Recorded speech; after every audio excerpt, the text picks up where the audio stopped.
Hello hello hello. ठीक है।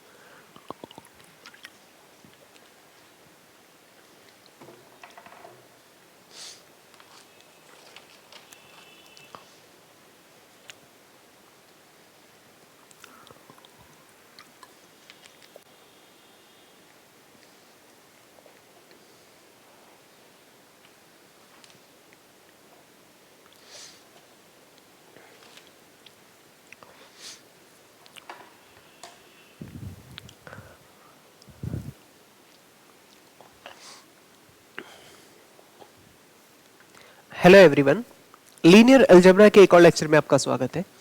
देखिए, लास्ट लेक्चर में हमने सब स्पेस या वेक्टर सब स्पेस के बारे में थोड़ी जानकारी की। A X plus B Y belongs to W, then W is said to be vector subspace. आज उसी से आगे बढ़ते हुए थोड़े से बेसिक लेकिन इंपॉर्टेंट कॉन्सेप्ट्स जो एग्जाम में डायरेक्ट पूछे जाते हैं उनको पढ़ना है। क्या है वो? शॉर्ट में कहीं तो ये है L C, L S, L I, L D, ये शॉर्ट फॉर्म है। जरा लिख देता हूं आपके लिए। एल सी मतलब एल सी, एल सी का मतलब है लीनियर कॉम्बिनेशन, लीनियर कॉम्बिनेशन, इसको शॉर्ट में एल सी बोलते हैं हम। क्या बोलेंगे? लीनियर कॉम्बिनेशन को शॉर्ट में एल सी। ओके। दूसरा है एल एस। हाँ जी, एल एस, एल एस। तो एक्चुअली तो इसको एल एस ऐसे नहीं लिखते, ऐसे लिखते हैं ब्रैकेट में एल ऑफ एस, ये है इसका मतलब। लेकिन बोला जाता है इसको linear span, linear, linear span, linear span, ऐसे। या तो इसे एल एस कहते हैं या फिर इसी का नाम स्पेन ऑफ एस, ऐसे भी लिख देते हैं, लीनियर स्पेन या एल एस। ये नाम बता रहा हूं मैं, इसके जस्ट फुल फॉर्म, और इन्हीं टॉपिक्स को हम वन बाय वन पढ़ेंगे। आज हमारा टॉपिक नंबर 3 यही है। इन 4 कॉन्सेप्ट को हमें सीखना है। ठीक है। L I, L I, L I क्या है? एल आई कुछ खास नहीं, लीनियरली इंडिपेंडेंट, लीनियरली इंडिपेंडेंट इसका नाम है, इंडिपेंडेंट, ऐसे लीनियरली इंडिपेंडेंट। और L D, L D, L D को हम कहते हैं लीनियरली डिपेंडेंट, लीनियरली डिपेंडेंट, ऐसे। तो ये 4 टॉपिक बेसिकली आज हमें पढ़ने हैं जो आपके सामने नजर आ रहे हैं। एलसी लीनियर कॉम्बिनेशंस, एलसी बोलेंगे शॉर्ट में। एलएस या ऐसे ब्रैकेट में लिखते L of S, linear span या इसका दूसरा नाम स्पेन एस भी है। एल आई लीनियरली इंडिपेंडेंट और L D linearly dependent, dependent. ठीक है। ये 4 टॉपिक हैं आज के पढ़ने वाले, छोटे छोटे से कॉन्सेप्ट हैं और उनको हम सीखते हैं। उनके ऊपर कैसे क्वेश्चन यूपीएससी में आए हैं उनको आप देखिएगा। तो पहला टॉपिक हम लेते हैं एलसी। जैसे कि नाम हमने एक्सप्लेन कर दिया पहले ही, एलसी मतलब लीनियर कॉम्बिनेशन। तो फुल फॉर्म लिखिए इसके सामने, लीनियर कॉम्बिनेशन। अब लीनियर कॉम्बिनेशन क्या है? लीनियर कॉम्बिनेशन ऐसा है कि अभी तक आपने एक वेक्टर स्पेस वी जाना, वी किसे कहते हैं, उसका एक सब स्पेस जो कि सबसेट होता है, वेक्टर स्पेस की तरह ही प्रॉपर्टी फॉलो करता है, उसको जाना। तो वो जो W होता है ना, वो एक सेट होता है। तो यहां पर हम एक जनरल सेट S कंसीडर कर रहे हैं और उसके कुछ ये 4 प्रॉपर्टीज हम पढ़ने जा रहे हैं। अलग सी छोटी सी प्रॉपर्टीज हैं क्योंकि आगे कई कॉन्सेप्ट्स में काम आएंगी। तो एक एक करके जरा सीखते हैं। हाँ जी, क्या? Let S is equal, S is equal x1 comma x2 comma x3 and पता नहीं xn, ऐसे ऐसे। इसके आगे भी जा सकती है, तो फिलहाल हम xn तक लिख लेंगे। xn be a subset, be a subset. मान लीजिए कि कोई सबसेट है, अभी जस्ट सबसेट है किसी भी फील्ड का या फिर वेक्टर स्पेस का, of any vector space, vector space किसी भी वेक्टर स्पेस का ये सबसेट है। V कहना चाहो ओवर F तो ऐसे भी लिख दो, कोई बड़ी बात नहीं है। V ओवर F, F क्या है? F है फील्ड जिससे आपके स्केलर्स आते हैं, स्केलर्स, ठीक है, ये S है। अब हमें बात करनी है इसके लीनियर कॉम्बिनेशन की, लीनियर कॉम्बिनेशन की। Then linear combination is defined as, linear combination is defined as, देखिए जो S है ना ये वेक्टर्स का सेट है।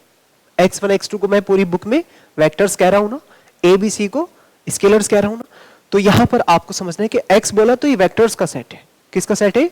वेक्टर्स का। तो x1 x2 xn S को बिलोंग करेंगे, और अगर मैं कहूं a1 a2 a3 an वो बिलोंग करेंगे फील्ड F को, स्केलर्स है ना F को। तो अब देखो ध्यान से सुनना क्या लिखना जा रहा है। लीनियर कॉम्बिनेशन का मतलब, जैसे लीनियर है ना, लीनियर, तो इसी से आपको समझ में आना चाहिए कि उनकी पावर्स 1 होगी, 1 पावर्स होगी, लीनियर पावर होगी।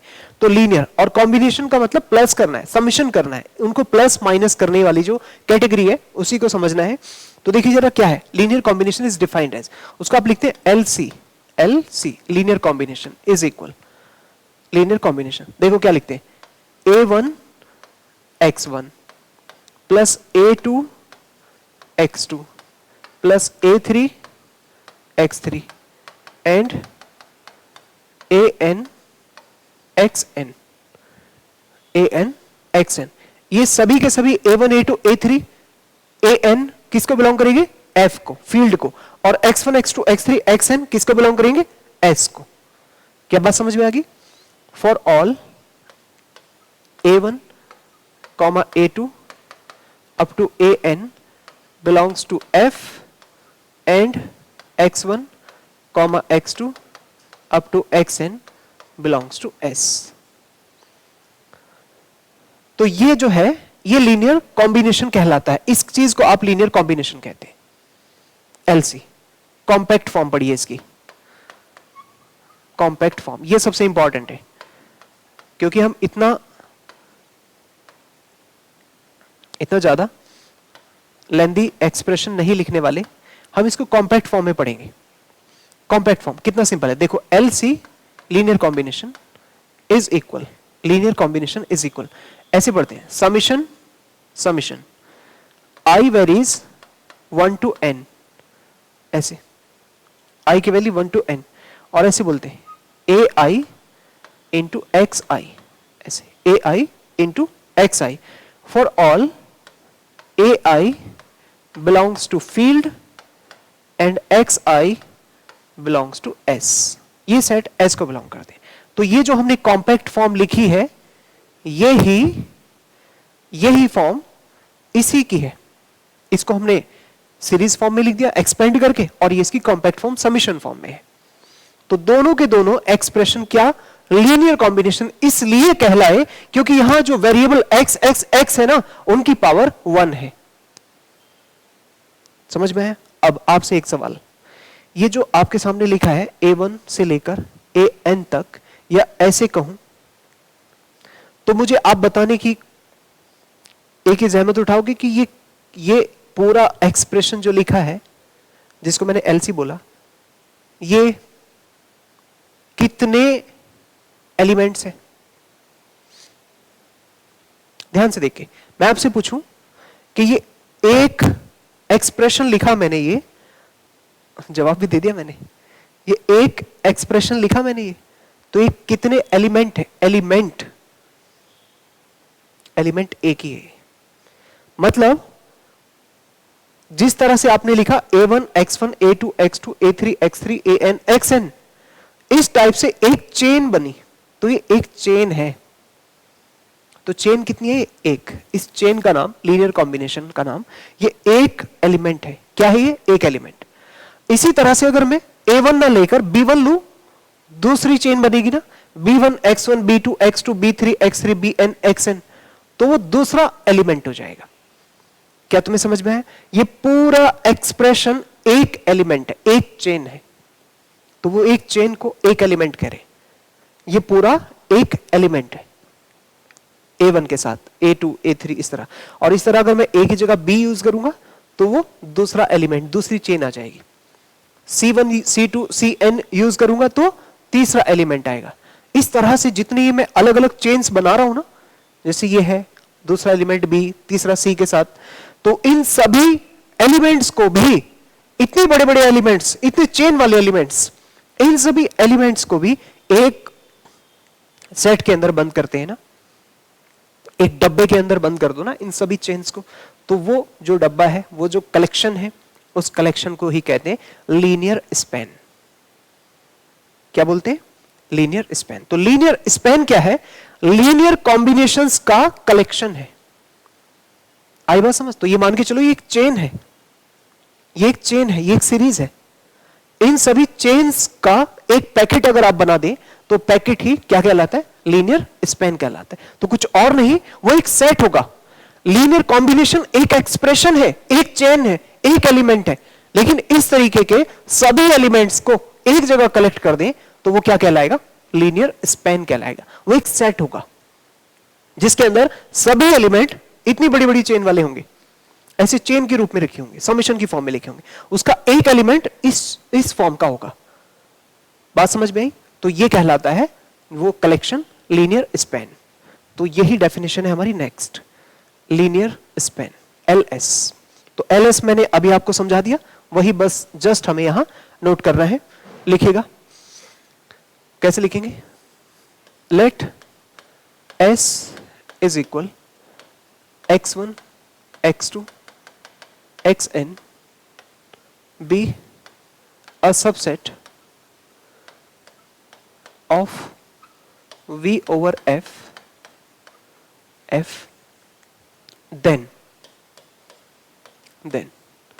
collection of all linear combinations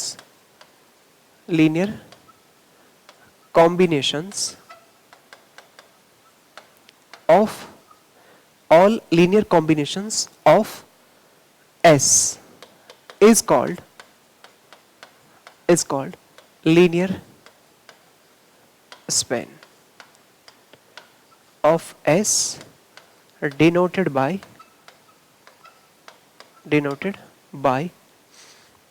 चाहे तो उसे ऐसे लिखते हैं L over S और span S ऐसे लिखते हैं। कभी कभी इसको ऐसे भी लिख देते हैं SPS, ये भी सब इसी के शॉर्ट फॉर्म है। SP मतलब स्पैन फॉर S, ऐसे। तो इसका मतलब ये हुआ कि लीनियर स्पैन LS में अगर कोई एलिमेंट होगा तो वो लीनियर कॉम्बिनेशन जैसे होंगे, मतलब उसके अंदर एलिमेंट्स इस फॉर्म के होंगे सारे के सारे। अगर उसका कोई x हम माने तो x समेशन की फॉर्म का होगा, x is equal summation AI xi, यानी A1 x1, इस तरह से पूरा एक चेन उस LS का एक एलिमेंट है। समझ में आया? तो ये पूरी सीरीज जो इतनी बड़ी देखने में लग रही है, ये एक चेन है। तो ऐसी ऐसी बहुत सारी चेन्स हम एक पैकेट में बंद कर दें तो वो पूरा पैकेट LS कहलाता है। समझ में आया? गले में नहीं पहनते चेन, तो ऐसी बहुत सारी चेन्स बना लो तो एक चेन ये एक तरीके की सीरीज है, और ऐसी बहुत सारी चेन्स जो गले में पहनने वाली है अगर एक पैकेट में बंद करके रखें तो पैकेट ही लीनियर स्पैन है। आप देखोगे ना गले की चेन के छोटे छोटे से पैकेट्स होते हैं, मतलब उसमें एक छोटे छोटे से पार्ट्स जुड़ जुड़ करके पूरी चेन बनती है। तो वो छोटे पार्ट्स यही हैं, A1 X1 एक कड़ी है उसकी, फिर उसमें जुड़ी है A2 X2 नेक्स्ट कड़ी। तो वो छोटी छोटी सी जो कड़ियां हैं उनसे मिल करके, उन डिजिट से मिल करके ये पूरी चेन बनी है जो आप गले में या हाथ में पहनते हैं। अगर इस टाइप की सिमेट्रिकली या नॉन सिमेट्रिक, बड़ी छोटी कैसे भी, उन सभी चेन्स को एक पैकेट में बंद कर दें तो पैकेट लीनियर स्पैन है। यानी लीनियर स्पैन का मतलब उस पैकेट में से आप कुछ भी निकालेंगे तो एक पूरी चेन निकल के आएगी। बात समझ में आई? तो यहां पर हम LS को लिखने जा रहे हैं। सो LS इज इक्वल, ध्यान से देखो LS क्या है, LS क्या है? LS में सिर्फ आपको यहां समेशन की फॉर्म के एलिमेंट्स मिलेंगे। क्या मिलेंगे? समेशन की फॉर्म्स के, कि इसके अंदर जो भी x होगा वो x जो है वो समेशन की फॉर्म में होगा AI xi for all AI belong करेंगे फील्ड को और xi बिलोंग करेंगे सेट S को, उस सेट S को। तो ये है हमारा LS की डेफिनेशन। तो अब आगे से कभी LS का नाम आए तो आप ये कहिएगा कि उस LS के अंदर ये सभी लीनियर कॉम्बिनेशन टाइप के एलिमेंट होंगे। अब उसके अंदर आप X सिलेक्ट करोगे तो वो समीशन की फॉर्म में होंगे इस टाइप के। कितनी बात समझ में आ गई? बोलो, ठीक है ना? तो ये हमें LS की डेफिनेशन समझ में आनी चाहिए। तो ये क्या है? लीनियर स्पैन है। बहुत सिंपल सी डेफिनेशन थी, कोई इसमें बड़ी बात नहीं है।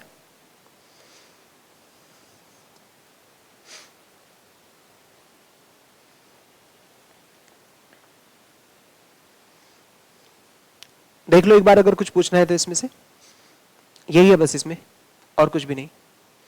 लीनियर स्पैन, दोनों बातें क्लियर है। लीनियर कॉम्बिनेशन तो सिर्फ एक चेन है, लीनियर स्पैन उन सभी चेन्स का एक पैकेट है, एक कलेक्शन है। तो अब ना एक क्वेश्चन ऐसा है, ऐसा पढ़ो इसे, कैसा कैसा? Show that LS is a सब स्पेस। सीधे सीधे कह रहा है लीनियर स्पैन सब स्पेस होता है। अब सब स्पेस होगा तो पहली चीज जीरो बिलोंग करनी चाहिए, और लीनियर कॉम्बिनेशन का स्केलर मल्टीप्लिकेशन और closed under addition AX plus BY belong करना चाहिए इसको, ठीक है ना? तो इस तरह से आप यहां पर पहले ये पहचानो कि आपका सेट कौन है। यहां LS आपका W है, और उस W को आपको दिखाना है कि वो सब स्पेस होगा। बात समझ में? क्या लिखा है? Show that LS linear span का कलेक्शन एक सब स्पेस होता है। तो सब स्पेस पूरी बुक के अंदर कहीं भी दिखाना है AX plus BY belongs to that quantity, बस फिर सब स्पेस हो जाएगा। पहली चीज जीरो बिलोंग करेगा। तो देखो कैसे लिखेंगे सॉल्यूशन। लिखेंगे let S equal x1 x2 xn। ये कोई S आपको एक सेट डिफाइन करना पड़ेगा सबसे पहले। B a subset of V over F। V एक वेक्टर स्पेस है over the field F। Then we define the linear span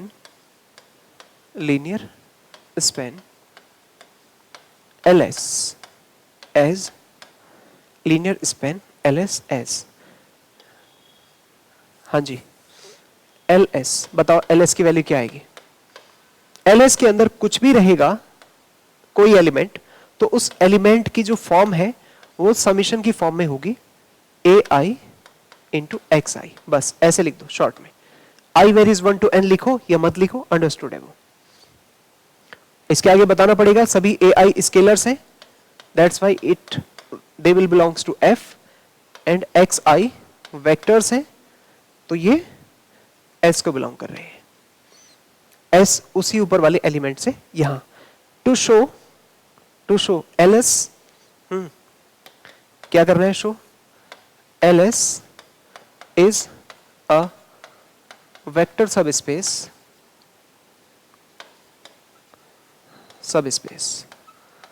of V over F। ये हमें इसमें शो करना है। अभी तक हमने कुछ भी नहीं किया, जस्ट डेफिनेशन दी है लीनियर स्पैन की।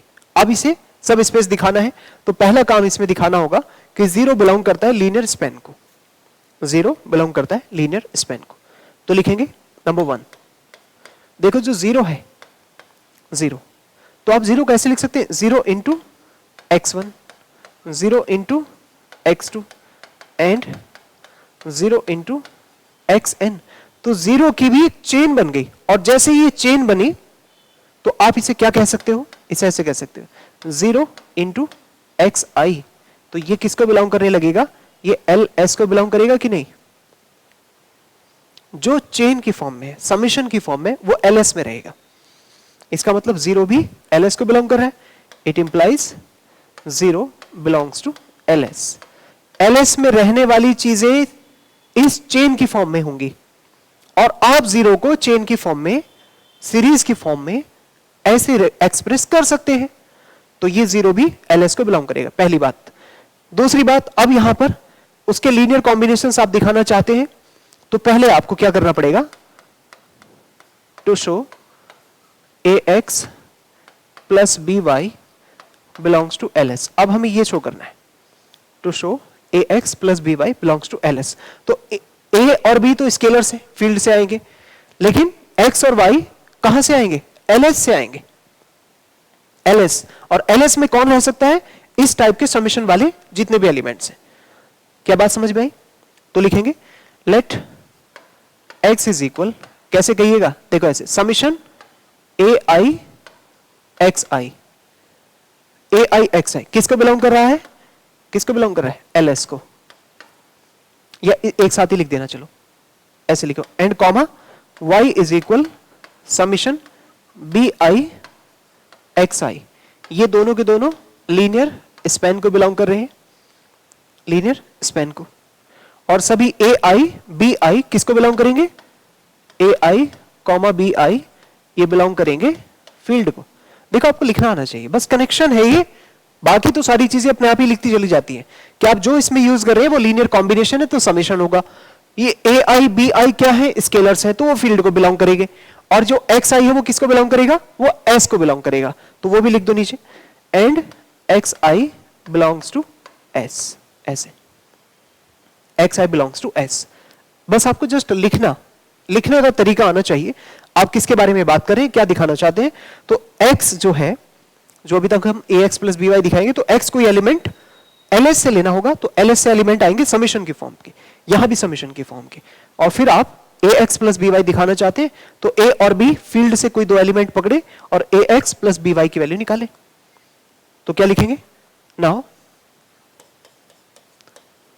For any a comma b belongs to f, a comma b belongs to f, f क्या कहेंगे, ax plus by is equal, तो a टाइम्स x की वैल्यू है ai xi और plus b times bi xi, ऐसे bi xi, ठीक है। तो ये तो a और b तो कांस्टेंट्स है ना, स्केलर्स है, तो समेशन के अंदर चले जाएंगे। कैसे लिख सकते हैं इसको, summation a into ai xi और फिर से summation b into bi xi, ऐसे लिख सकते हैं। समेशन की फॉर्म में स्केलर्स अंदर जा सकते हैं। और अब इन दोनों का स्केलर सम भी एक साथ लिखा जा सकता है, कैसे, ऐसे a इंटू ai और प्लस b इंटू bi, ऐसे ऐसे, और ये क्या बना, xi, ऐसे लिख दो समेशन दोनों का एक साथ। और भी इसको पूरे को ci कह दो, ci xi, और ये जो है, ये जो भी बना, ये किसको बिलोंग करेगा, लीनियर स्पैन ls को, वेयर ci जो है, ci a into ai plus b into bi, ऐसे लिख दो, a into ai b into bi।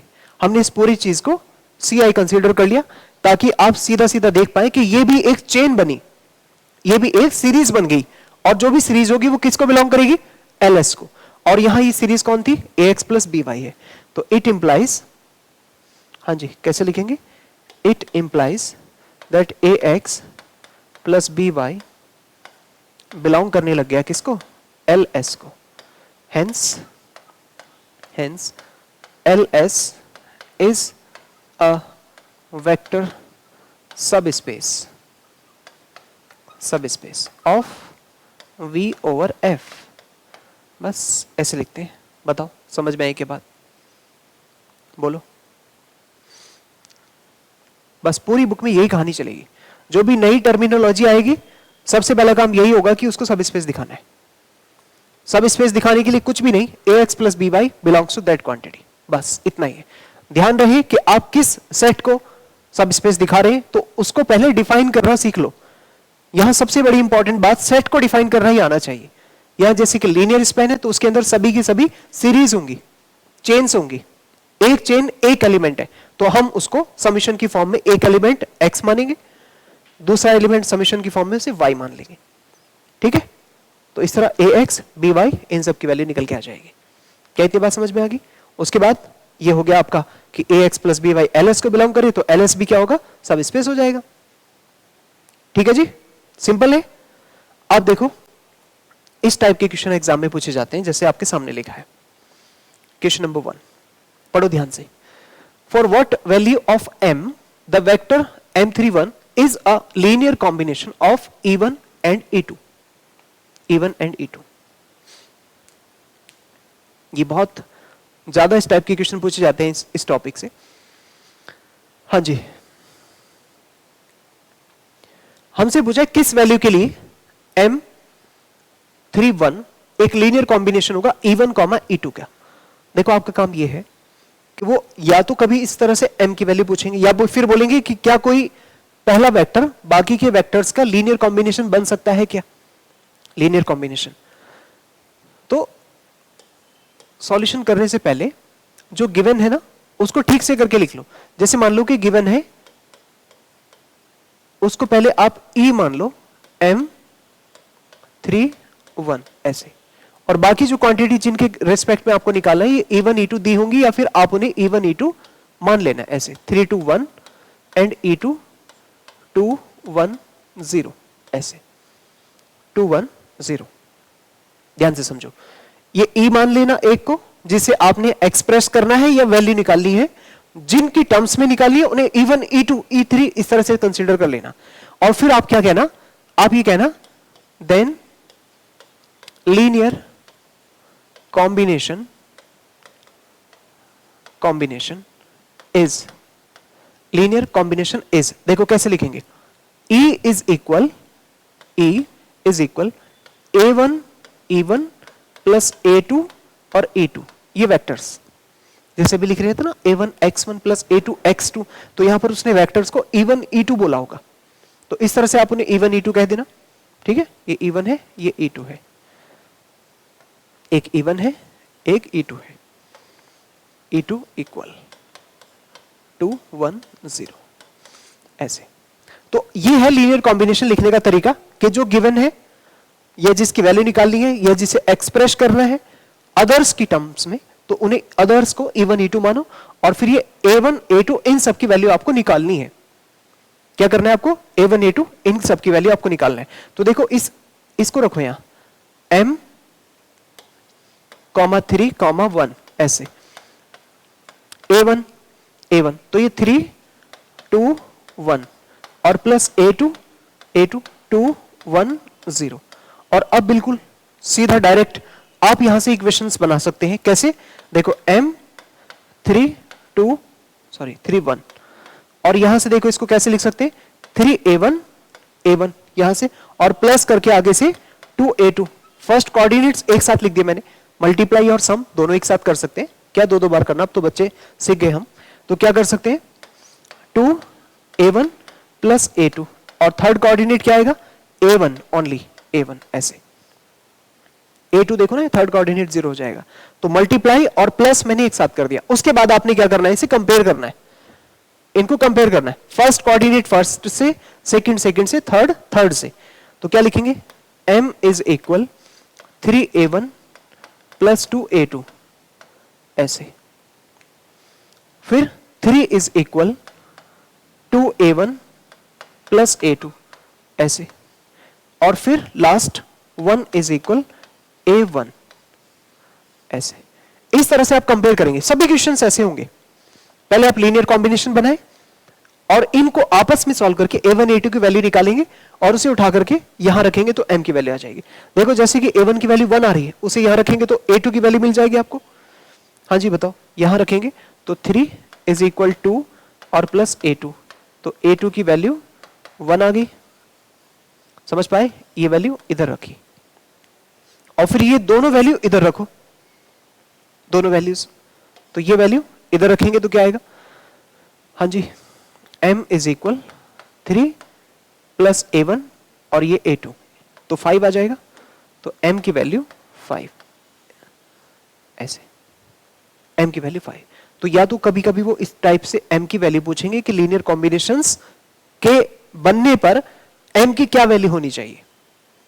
ठीक है, M की वैल्यू क्या होनी चाहिए और उसका रिजल्ट भी आपको लिखना है। देखो लास्ट में कि लीनियर कॉम्बिनेशन ये बनेगा तो आंसर, लेकिन कैसे होगा, कैसे आंसर होगा? देखो LC लिखना लास्ट में, लीनियर कॉम्बिनेशन इज इक्वल, देखो कैसे बनेगा। ये जो E है ना, E, वो E जो है वो इज इक्वल होगा A1 की वैल्यू 1 टाइम्स, तो 1 टाइम्स इंटू E1 और 1 टाइम्स इंटू E2, तो ये है एक्चुअली लीनियर कॉम्बिनेशन का आंसर। तो ये इस सवाल में नहीं पूछा, आगे कभी पूछ सकते हैं कि बताइए इसका लीनियर कॉम्बिनेशन क्या होगा। तो ये कोएफिशिएंट है ना A1 A2, इनकी वैल्यू आपको निकालनी है। अगर इसकी वैल्यू आसानी से सभी इक्वेशंस को सॉल्व करके इजीली आप निकाल पाए और वो सभी इक्वेशन को सेटिस्फाई भी करे, तो फिर ये लीनियर कॉम्बिनेशन बनेगा। और अगर किसी इक्वेशन को सेटिस्फाई नहीं करेगा तो लीनियर कॉम्बिनेशन की तरह एक्सप्रेस नहीं किया जा सकेगा। इतनी बात समझ में आई? कैसे? देखो ये क्वेश्चन पढ़ो पहले आप, इस तरह से पढ़ो, इसे क्या लिखा है ये क्वेश्चन, बस इतना सिंपल काम है। क्या पूछा है? Can the vector this -203 be expressed as a linear combination of E1 and E2? ऐसे सवाल पूछेंगे आपसे कि क्या वो वेक्टर बाकी के दो जो बचे हैं उनका लीनियर कॉम्बिनेशन बनाया जा सकता है कि नहीं, ऐसे पूछेंगे। तो जो जिसको बनाया जा सकता है ये पूछ रहे हैं उसे E मानो, और बाकी जो अदर्स हैं तो E1 E2 या तो क्वेश्चन में गिवन होगा या फिर आप उन्हें कंसीडर कर लीजिए E1 E2। ओके, सॉल्यूशन में क्या कहेंगे? Let E is equal -203 and बाकी जिनके टर्म्स में निकालना है उन्हें लिखो 1 3 0 कॉमा E2 2 4 -1, ऐसे 2 4 -1। बोलिए समझ में आ रहा है क्या? अब इसका लीनियर कॉम्बिनेशन बना के देखते हैं। लिखेंगे then linear combination LC E is equal A1 E1 plus A2 E2, ऐसे बनाना है। A1 E1 plus A2 E2, ठीक। उसके बाद अब इसमें वैल्यूज सब्स्टिट्यूट कीजिए, तो -2, 0 3 ऐसे इज इक्वल A1, ऐसी मल्टीप्लाई में लिखो 1 3 0 और प्लस A2 2 4 -1, ऐसे इन्हें मल्टीप्लाई भी कर दो और साथ ही इन्हें जोड़ भी दो, दोनों काम एक साथ कर दो और कंपेयर करने के बाद फिर वैल्यू निकालो 2 0 3 ऐसे। तो मल्टीप्लाई करेंगे तो क्या आएगा? देखो first term A1 plus 2 A2 comma 3 A1 plus 4 A2 comma A1 नहीं आएगा, बस माइनस A2 आएगा, ऐसे। यहां A1 की वैल्यू 0 हो जाएगी। अब इसे कंपेयर करो और कंपैरिजन करने के बाद 3 इक्वेशन आपको यहां से मिलने जाएंगे। 3 इक्वेशंस कंपेयर, तो -2 is equal A1 plus 2 A2, एक तो ये, दूसरा 0 is equal 3 A1 plus 4 A2, ऐसे। और तीसरा third one 3 is equal -A2। तो अब आप यहां से A1 A2 की वैल्यू निकालें। आपके पास ना 2 वेरिएबल है और 3 इक्वेशन है, तो किसी भी 2 वेरिएबल्स वाली 2 इक्वेशंस को लेकर के सॉल्व करें, A1 A2 की वैल्यू निकालें और वो वैल्यू तीसरी इक्वेशन में रखें, किसी भी तीसरी इक्वेशन में। अगर तीसरी इक्वेशन सेटिस्फाई होती है तो फिर एक्सप्रेस किया जा सकता है, और सेटिस्फाई नहीं होती है तो एक्सप्रेस नहीं कर सकते, ठीक है। तो देखो फिलहाल अभी आपको यहां से समझ में आएगा कि A2 की वैल्यू तो -3 है। अब इसे उठाकर अब यहां रखें, इधर या इधर रख लो, कोई फर्क नहीं पड़ेगा। तो 3 A1 माइनस कितना होगा 12 इक्वल टू 0। तो A1 की वैल्यू तो आपको कितनी मिल रही है? 4 आ जाएगी यहां से, ठीक है। अब ये A1 A2 4 -3 अगर इस इक्वेशन को सेटिस्फाई करने लग जाए तो बात ठीक है, लीनियर एक्सप्रेशन बन सकते हैं, अदरवाइज नहीं बनाया जा सकता। तो अब जरा A1 A2 को वेरीफाई करो, यहां लिखो वेरीफाई। जिस इक्वेशन के साथ वेरीफाई करो वो इक्वेशन सॉल्यूशन में पार्ट नहीं लेनी चाहिए। जैसे आपने इन दोनों इक्वेशन से वैल्यू निकाली तो फिर इन दोनों को वेरीफाई नहीं कराएंगे, जो बाकी बच रही है उसे वेरीफाई कराना है। समझ में आ रहा है? जो सॉल्यूशन में पार्ट नहीं ले पाई उसको वेरीफाई कराना है। अब जरा यहां रख के देखो, -2 इज इक्वल, A1 तो 4 है और उसकी वैल्यू रखेंगे तो -6 है, तो क्या हो रहा है, -2 इज इक्वल -2, तो ये वेरीफाई हो रही है, that is true, that is true. अब ये ट्रू होगी, ट्रू हो गई तो फिर लीनियर कॉम्बिनेशन बन सकता है, लिखेंगे सो LC इज, कैसे लिखेंगे, E इज इक्वल A1 की value 4 times E1 -3 times E2, ये होगा आपका आंसर। ये इसका लीनियर कॉम्बिनेशन है। बात समझ में आई? इतना ही सिंपल है। कभी कभी ये इक्वेशंस वेरीफाई नहीं करेंगी तो आप कह देंगे can not be expressed as a linear combination, बस इतना ही बात है। तो एक क्वेश्चन में आपने वेरीफाई होते हुए देखा, एक क्वेश्चन देखो जिसमें वेरीफाई नहीं होता है, नोट करो इसको पहले और फिर ये क्वेश्चन सॉल्व करो। 2020 में ये क्वेश्चन पूछा गया है 15 मार्क्स का। अब देखो इसी टॉपिक के ऊपर बेस सीधा 2020 के अंदर, express the vector 1 to 5 as a linear combination of the vectors 1 1 1, 2 1 2 and 3 2 3 if possible।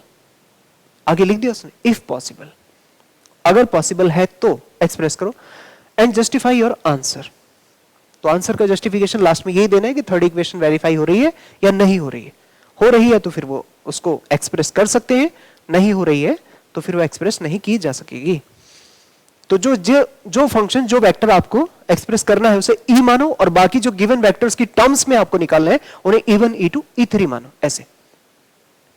ठीक है, सॉल्यूशन क्या कहिएगा, let E is equal 1 2 5 and E1 1 1 1, E2 2 1 2 2 1 2 and E3 3 2 3 3 2 3, ऐसे 3 2 3।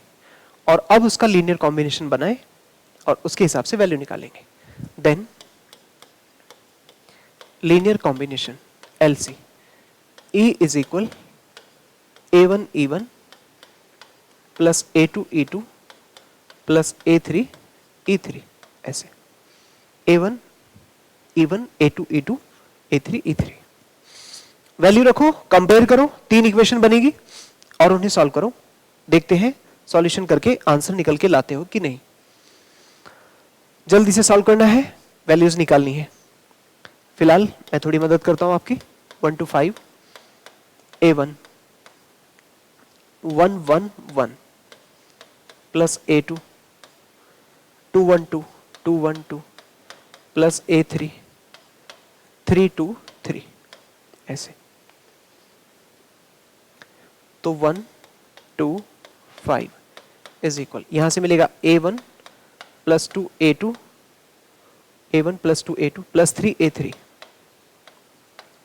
3 वेरिएबल है यहां पर, ध्यान रखिए। 3 इक्वेशन बनेगी, तीनों को यूज करना पड़ेगा सॉल्यूशन के लिए। A1 plus A2 plus 2 A3, ऐसे ये दूसरी इक्वेशन बनेगी। और A1 plus 2 A2, A1 plus 2 A2 plus 3 A3, ये हुआ थर्ड इक्वेशन। अब कंपेयर करो और उन्हें सॉल्व करो। पहला इक्वेशन आएगा 1 is equal A1 plus 2 A2 plus 3 A3, ये फर्स्ट है। ओके, उसके बाद A1 plus A2 plus 2 A3 is equal 2। फिर तीसरा, third one, A1 plus 2 A2 plus 2 A2 plus 3 A3 is equal 5।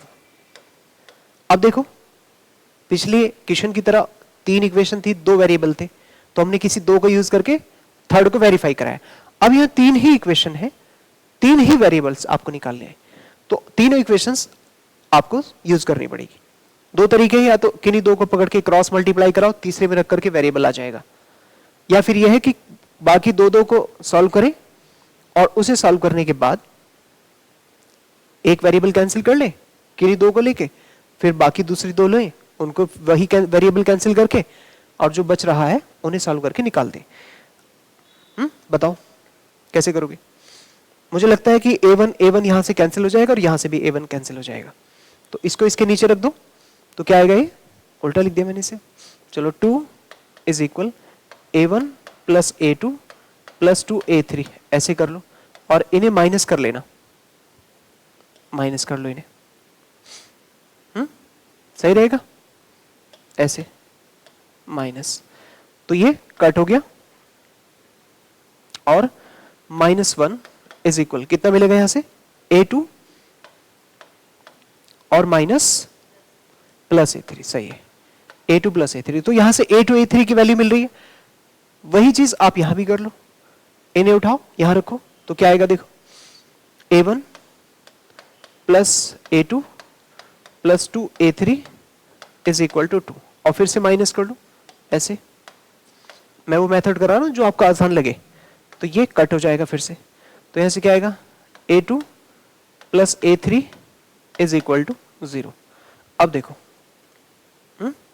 Oh sorry, 3 आएगा, a2 plus a3 equal to 3, और a2 plus a3 कितना है? -1। अब समझना बात को, अगर आप a2 प्लस a3 को -1 इसके नीचे रख करके सॉल्व करते हैं, a2 प्लस a3 इक्वल -1, तो या तो फिर यहीं से समझ लो कि a2 प्लस a3 -1 है और a2 प्लस a3 3 है, तो क्या -1 3 के बराबर होगा? नहीं। या फिर इनको सॉल्व करके रखे देखे भी इनके भी नीचे, तो आप सॉल्व करके कैंसिल भी करोगे तब भी वहां से देख सकते हैं कि वैल्यू लेफ्ट साइड वाली पूरी कैंसिल, राइट में तो 2 बचेगा। बात समझ में आ रही है? यहां अगर मैं इनको सॉल्व करता हूं इसके साथ, तो आप सीधे सीधे देख सकते हैं, सीधे सीधे ये देख सकते हैं कि जैसे आप माइनस करेंगे ना, तो ये माइनस और ये प्लस होगा, तो ये इधर से कट हो गया। लेफ्ट साइड में तो 0 बच रहा है, 0, और यहां क्या हो रहा है? 4 हो रहा है। क्या 0 कभी 4 के इक्वल होता है? विच इज नॉट ट्रू, तो ये इक्वल नहीं होता, so can not be expressed. आई बात समझ? यहां से वैल्यू आ जाती तो वे वैल्यूज हम तीनों इक्वेशंस को सॉल्व करके निकाल रहे होते। तीनों इक्वेशंस का यूज कर चुके हैं हम, देखो इन दोनों को आपस में, फिर इन दोनों को आपस में, तो ये जो इक्वेशंस बन रही हैं, ये दोनों आप देख रहे हैं यहां पर, ये -1 है, ये 3 है, तो -1 3 के बराबर नहीं होता, या तो यही कह दो, या फिर आपस में इनको सॉल्व करेंगे तब भी आप देखेंगे वो चीज ट्रू नहीं होगी, दैट इज फॉल्स। तो ये क्या हुआ? फॉल्स हो गया। फॉल्स हुआ तो कैन नॉट बी एक्सप्रेस्ड। आई बात समझ? So can't be LC, LC नहीं हो सकता है, ये इसका रीजन है। तो ये इसका जस्टिफिकेशन हुआ कि 0 4 के इक्वल नहीं होता है कभी भी, इस वजह से इसका लीनियर कॉम्बिनेशन नहीं होगा। देखो ये 15 मार्क्स में क्वेश्चन आया हुआ है 2020 में, सिर्फ इतना सा काम करना है। बात ये थी कि अगर यहां से a1 a2 a3 की वैल्यू आ जाती, उसे उठाकर किसी एक इक्वेशन में रखते तो a1 भी मिल जाता। तीनों इक्वेशन का यूज किया है तो तीनों इक्वेशन को सेटिस्फाई भी करता, करने की जरूरत भी नहीं है वेरीफाई, फिर सीधा आप a1 a2 a3 की वैल्यू रखते, वो उसका आंसर आ जाता। लेकिन फिलहाल यहां कोई वैल्यू पॉसिबल नहीं है, इसलिए क्या होगा, ये एलसी नहीं बनाया जा सकता। बात समझ में आ गई? बोलिए, ठीक है? चलो फिर आगे बढ़ते हैं। ये देखो क्वेश्चन नंबर 5, इस टाइप के क्वेश्चन अभी तक एग्जाम में नहीं आया, वो ट्राई कर सकते हैं, कुछ पीसीएस एग्जाम्स में पूछे जा चुके हैं इस टाइप के, लेकिन यूपीएससी में नहीं आया ऐसा। और डिफरेंट जो एग्जाम्स होते हैं उनमें तो आते ही रहते हैं। Can the polynomials this be expressed as a linear combination of the polynomial that. अब ये पॉलिनोमियल के रूप में उसने जानबूझ के एक क्वेश्चन घुमाया। बहरहाल यहां पॉलिनोमियल्स अगर वो दे तो कोई बड़ा फर्क नहीं है, वही काम करना है। a1 इंटू पहला पॉलिनोमियल प्लस a2 इंटू दूसरा पॉलिनोमियल, और जिसे एक्सप्रेस करना है उसे लेफ्ट साइड में रख दो। बात समझ में आई? तो ऐसे करेंगे सॉल्यूशन में। क्या लिखेंगे? LC, शॉर्ट में लिख रहा हूं बस सब में जल्दी से। क्या लिखते हैं? E is equal A1 E1 plus A2 E2। दो ही है तो दोनों को लिख देते हैं, कोई बात नहीं। तो 3x square minus 5x plus 7 is equal A1 multiplied with 2x square plus 7x minus 3 और plus A2 x square plus 3x minus 5। ऐसे लिखेंगे। इन्हें मल्टीप्लाई कराओ, कंपेयर कराएंगे उसके बाद। 3x square minus 5x plus 7 is equal, देखो कैसे लिखेंगे, 2A1 और प्लस A2 और ये x square, 7A1 plus 3A2 ये x और बाकी कांस्टेंट प्लस लगाकर माइनस 3A1 माइनस 5A2। ऐसे ऐसे।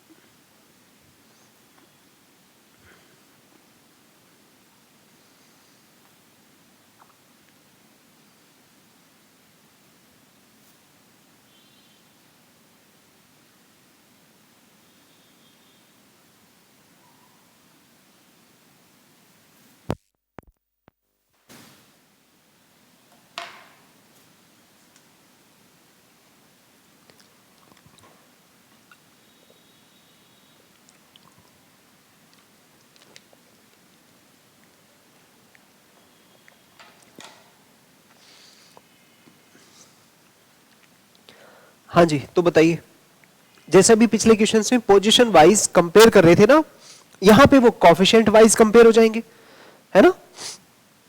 तो क्या बनाएंगे? देखो ऐसे। पहली इक्वेशन बनेगी 3 is equal to A1 plus A2, ऐसे। दूसरी minus 5 is equal 7A1 plus 3A2, ऐसे। और तीसरी बना दीजिए 7 is equal minus 3A1 minus 5A2, 3A1 minus 5A2, ऐसे बना दो। ये थर्ड इक्वेशन है। अब देखो यहां पर इक्वेशन 3 है, वेरिएबल 2 है, तो किन्हीं भी दो को आप सॉल्व करें और फिर उन्हें सॉल्व करके A1 A2 की वैल्यू निकाल दें। ठीक है, बताओ कैसे करना चाहोगे? मुझे लगता है इसे 2 से मल्टीप्लाई करके इधर लिख दो, यहां 2A2 हो जाएगा, नहीं 3 से, सॉरी 3 से मल्टीप्लाई करके, 3 से मल्टीप्लाई कर लो और उधर तो क्या आएगा? 3 से मल्टीप्लाई करके 6 इज इक्वल 4A1 और प्लस 3A2, 3A2 और फिर इन्हें माइनस कर देना। देखो माइनस माइनस ये कट, तो यहां से मिलेगा 3A1 और इज इक्वल कितना? माइनस 11। ठीक लिखा है क्या? कुछ कोफिशिएंट देख लो जरा, कुछ गड़बड़ तो नहीं है? 3 माइनस 5 7, 3 माइनस 5 7, 2 7 माइनस 3 और 1 3 माइनस 5। ठीक है, तो 3 माइनस 5 7। कहां पर? अच्छा यहां पे, ठीक है, इसको ठीक कर लो,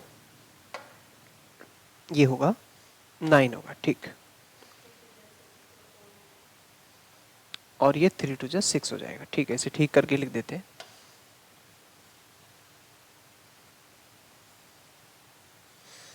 क्या बनेगी देखो इक्वेशन आपकी? मल्टीप्लाई गलत हो गया। हाँ जी, 3 3 9 इज इक्वल 6A1, ठीक है, और प्लस 3A2, ऐसे। ठीक है, ओके।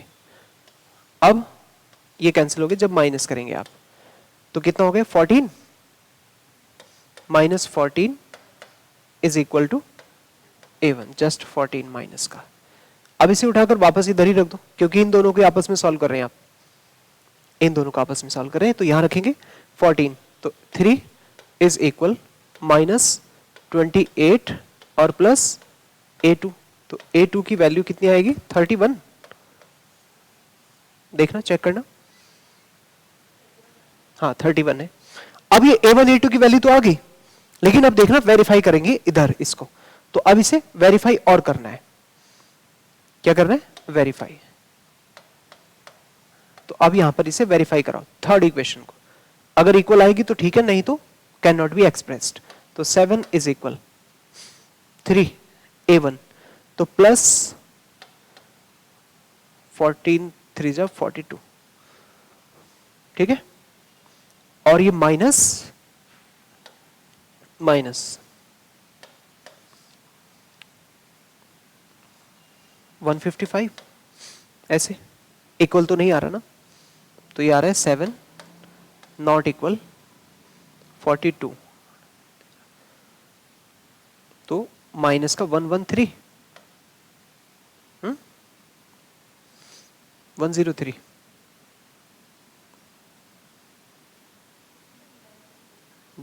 ठीक है। तो देखो ये 7 नॉट इक्वल माइनस 113, सो नीचे लिख देता हूं मैं, सो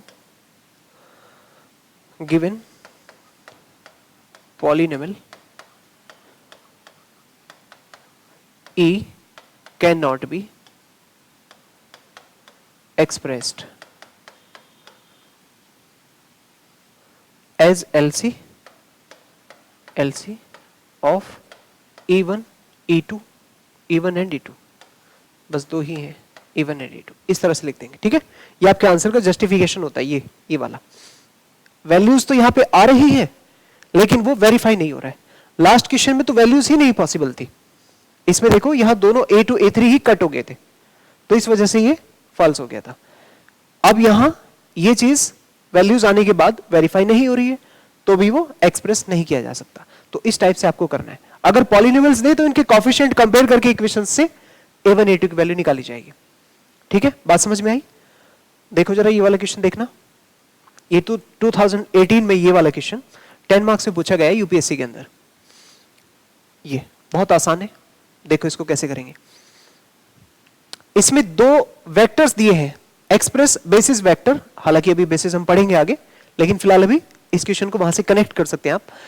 E1 10 and E2 01 as a linear combination of alpha 1 2, -1 and alpha 2 1 3। इसमें क्या है, ये दो क्वेश्चन है, एक क्वेश्चन में ही दो क्वेश्चन बनाए हैं उन्होंने कहा कि E1 और E2 को अल्फा 1 अल्फा 2 के लीनियर कॉम्बिनेशंस में रिप्रेजेंट करके बताओ। तो एक बार आप E1 के लिए सॉल्व करना, एक बार E2 के लिए, वैसे ही जैसे अभी किया।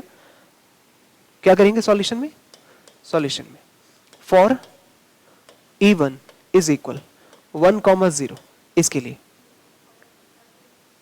हाँ ये अल्फा 1 अल्फा 2 है, ये 2 है, इसे 2 कर लेना, 1 ही लिखा है क्या, अल्फा 2, इसे अल्फा 2 करना, अल्फा 1 अल्फा 2, ठीक है जी। अभी आप यहां पर E1 के लिए काम करते हैं, तो क्या लिखेंगे, E1 is equal A1 alpha 1 plus A2 alpha 2, ऐसे इसके लिए काम करो। तो E1 1, 0, तो A1 2 -1 प्लस A2 1 3, ऐसे 1, 0, तो क्या लिखेंगे 2A1 plus A2 comma -A1 plus 3A2। अब इन्हें कंपेयर करो, इक्वेशन बस बनेगी 2A1 plus A2 equal to 1 और दूसरी -A1 plus 3A2 is equal to 0। तो यहां से आपको A1 की वैल्यू 3A2 मिल जाएगी, A1 की वैल्यू 3A2, ठीक है। अब उसके बाद इसको यहां रख दो इधर, A1 की वैल्यू 3A2, तो 3 2 6A2 plus A2 is equal 1, तो A2 की वैल्यू आपको मिलेगी 1/7, 1/7। सो A1 की वैल्यू कितनी मिल जाएगी 3/7, ऐसे। अब यहां तो दो ही इक्वेशंस थी, दोनों को आपने यूज कर लिया, सेटिस्फाई वेरीफाई करने के लिए कुछ भी नहीं बचा। सो LC एलसी, एलसी जस्ट इतना होगा, E1 is equal 3/7 alpha 1 plus 1/7 alpha 2, ऐसे बना के लिख देंगे। ये है आपका लीनियर कॉम्बिनेशन, ठीक है। ऐसे ही आपको ये डबल E2 के लिए काम करना है, सेम। अब आपको बिल्कुल E2 के लिए काम करना है, ऐसे ही जैसे इधर किया। Again for E2, again for E2 0,1 इसके लिए। तो देखो यहां तक तो इक्वेशन सेम रहेगी, बस लेफ्ट साइड में यहां चेंज आएगा, ठीक है। तो इसे आप क्या लिखेंगे, 0,1 इज इक्वल, यहीं से इसी इक्वेशन से लिख रहा हूं, देखो मैं 0,1 10 की जगह E2, और बाकी राइट में सेम रहेगा, 2A1 plus A2 comma minus A1 plus 3A2 minus A1 plus 3A2, ऐसे, ठीक है। मतलब 2A1 plus A2 equal to 0, और दूसरी तरफ minus A1 plus 3A2 is equal to 1। तो यहां से आपको A2 की वैल्यू मिल सकती है -2A1, ऐसे। अब उसे उठाकर इधर रख दीजिए, फिर देखो क्या बनेगा, -A1 फिर -6A1 इज इक्वल 1। तो A1 की वैल्यू आपको मिलेगी -1/7, ऐसे, और A2 की वैल्यू 2/7, ठीक है। A2 की वैल्यू 2/7, ऐसे। तो LC क्या होगा, सो linear combination is equal E2 is equal, ये -1/7 अल्फा 1 प्लस 2/7 अल्फा 2, ऐसे। ये आ जाएगा इसका आंसर, -1/7 अल्फा 1 प्लस 2/7 अल्फा 2। तो ये डबल क्वेश्चन पूछा है उन्होंने, बस 10 मार्क्स में। बताओ कितना आसान काम है simple.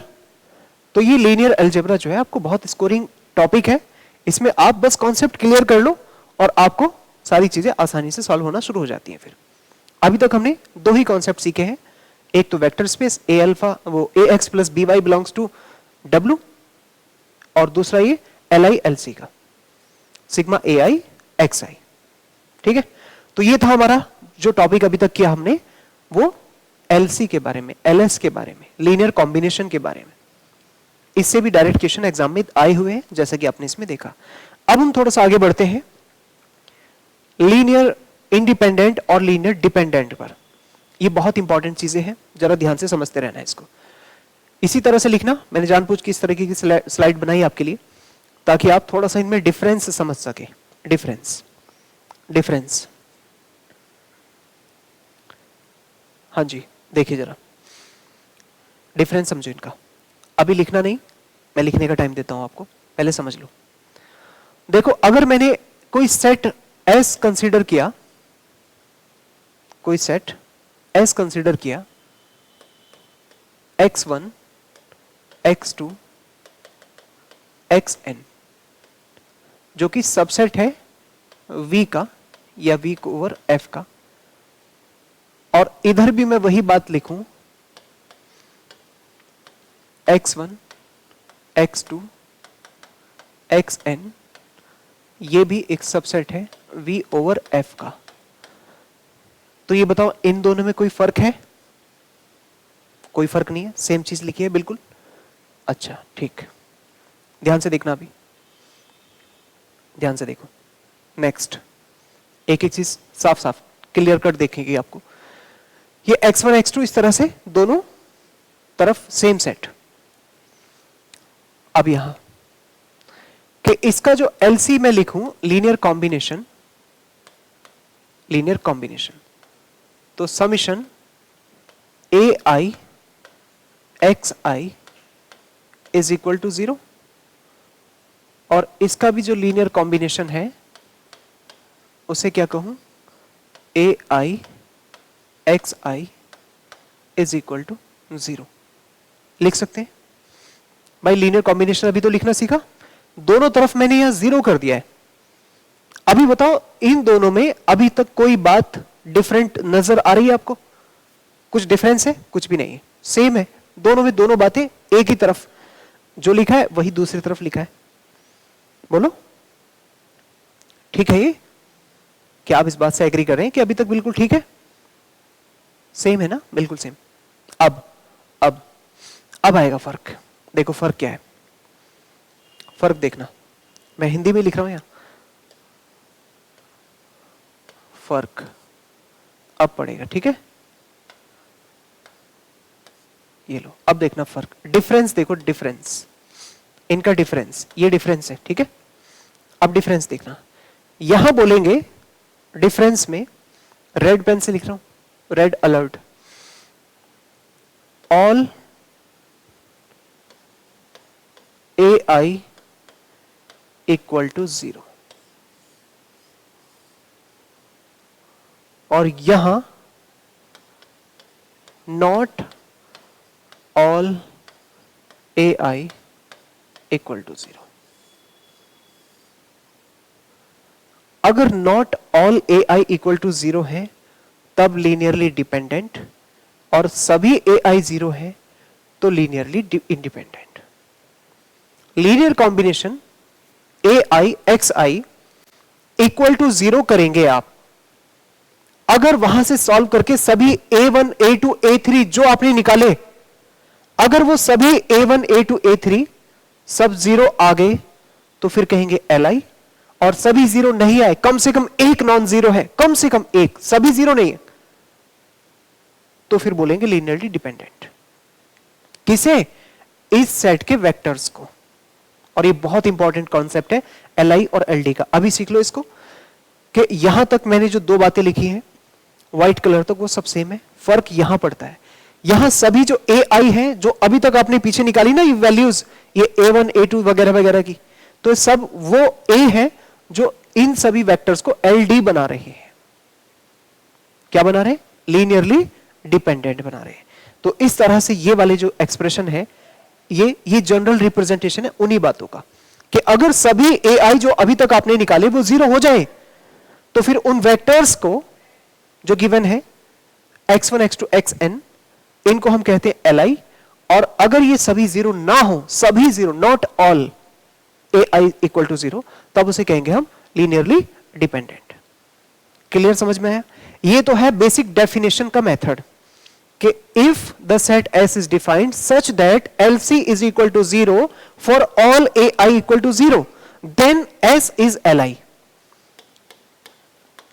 then S is Li। ये एक्चुअली मैंने डेफिनेशन लिख दी कि if S is this such that then S is Li, if S is this such that then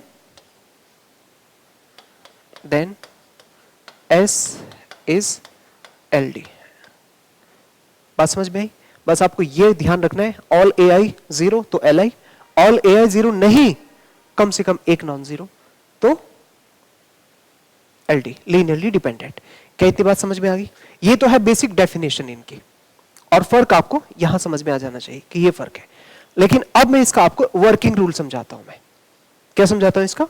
working rule. ये है हमारी बेसिक डेफिनेशन, लेकिन वर्किंग रूल, वर्किंग रूल, ये working rule, और इधर भी वर्किंग रूल, वर्किंग रूल। अब देखना वर्किंग रूल क्या आएगा, ध्यान से सुनना, बहुत इजी है। वर्किंग रूल में क्या करेंगे आप? ये जो गिवन वेक्टर्स होंगे उनका मैट्रिक्स बनाएंगे। क्या बनाएंगे? मैट्रिक्स।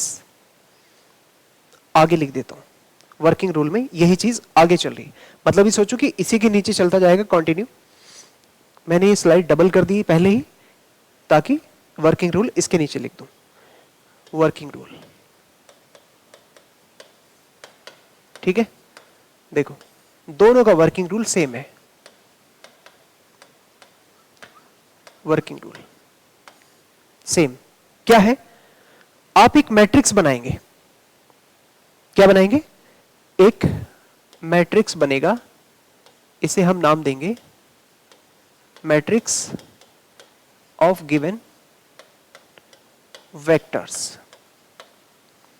वही बात इधर, ए कोई मैट्रिक्स बनाएंगे आप, मैट्रिक्स ऑफ गिवन वेक्टर्स। आपको पता रैंक क्या होती है, रैंक, रैंक होती है number of non zero rose in a matrix. Star point rank, rank ये दोनों के बारे में, ठीक है, इसलिए मैंने क्रॉस करके लिखा। रैंक क्या होगी, number of non zero rows. Check कर लेना इनमें number of non zero rows, इसकी रैंक और इसकी रैंक, यहां पर आप चेक करके देख लेना कि इनिशियल रैंक क्या है, ठीक है। तो यहां आप चेक करना, चेक रो इनिशियल, इनिशियल, और यहां भी चेक करना है रो इनिशियल। इनिशियल रो क्या होगी उसकी, रैंक, रैंक को रो से रिप्रेजेंट करते हैं, ठीक है।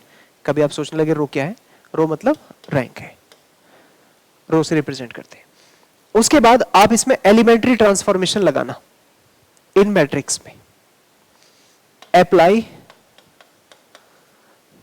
रो column, row column transformation, transformation and find final rank, final rank, final rank निकालनी है। ये इनिशियल रैंक है और आप रो कॉलम ट्रांसफॉर्मेशन इसे सॉल्व करके फाइनल रैंक निकालेंगे। वो हम क्वेश्चन में सीख लेंगे कैसे निकलेगी।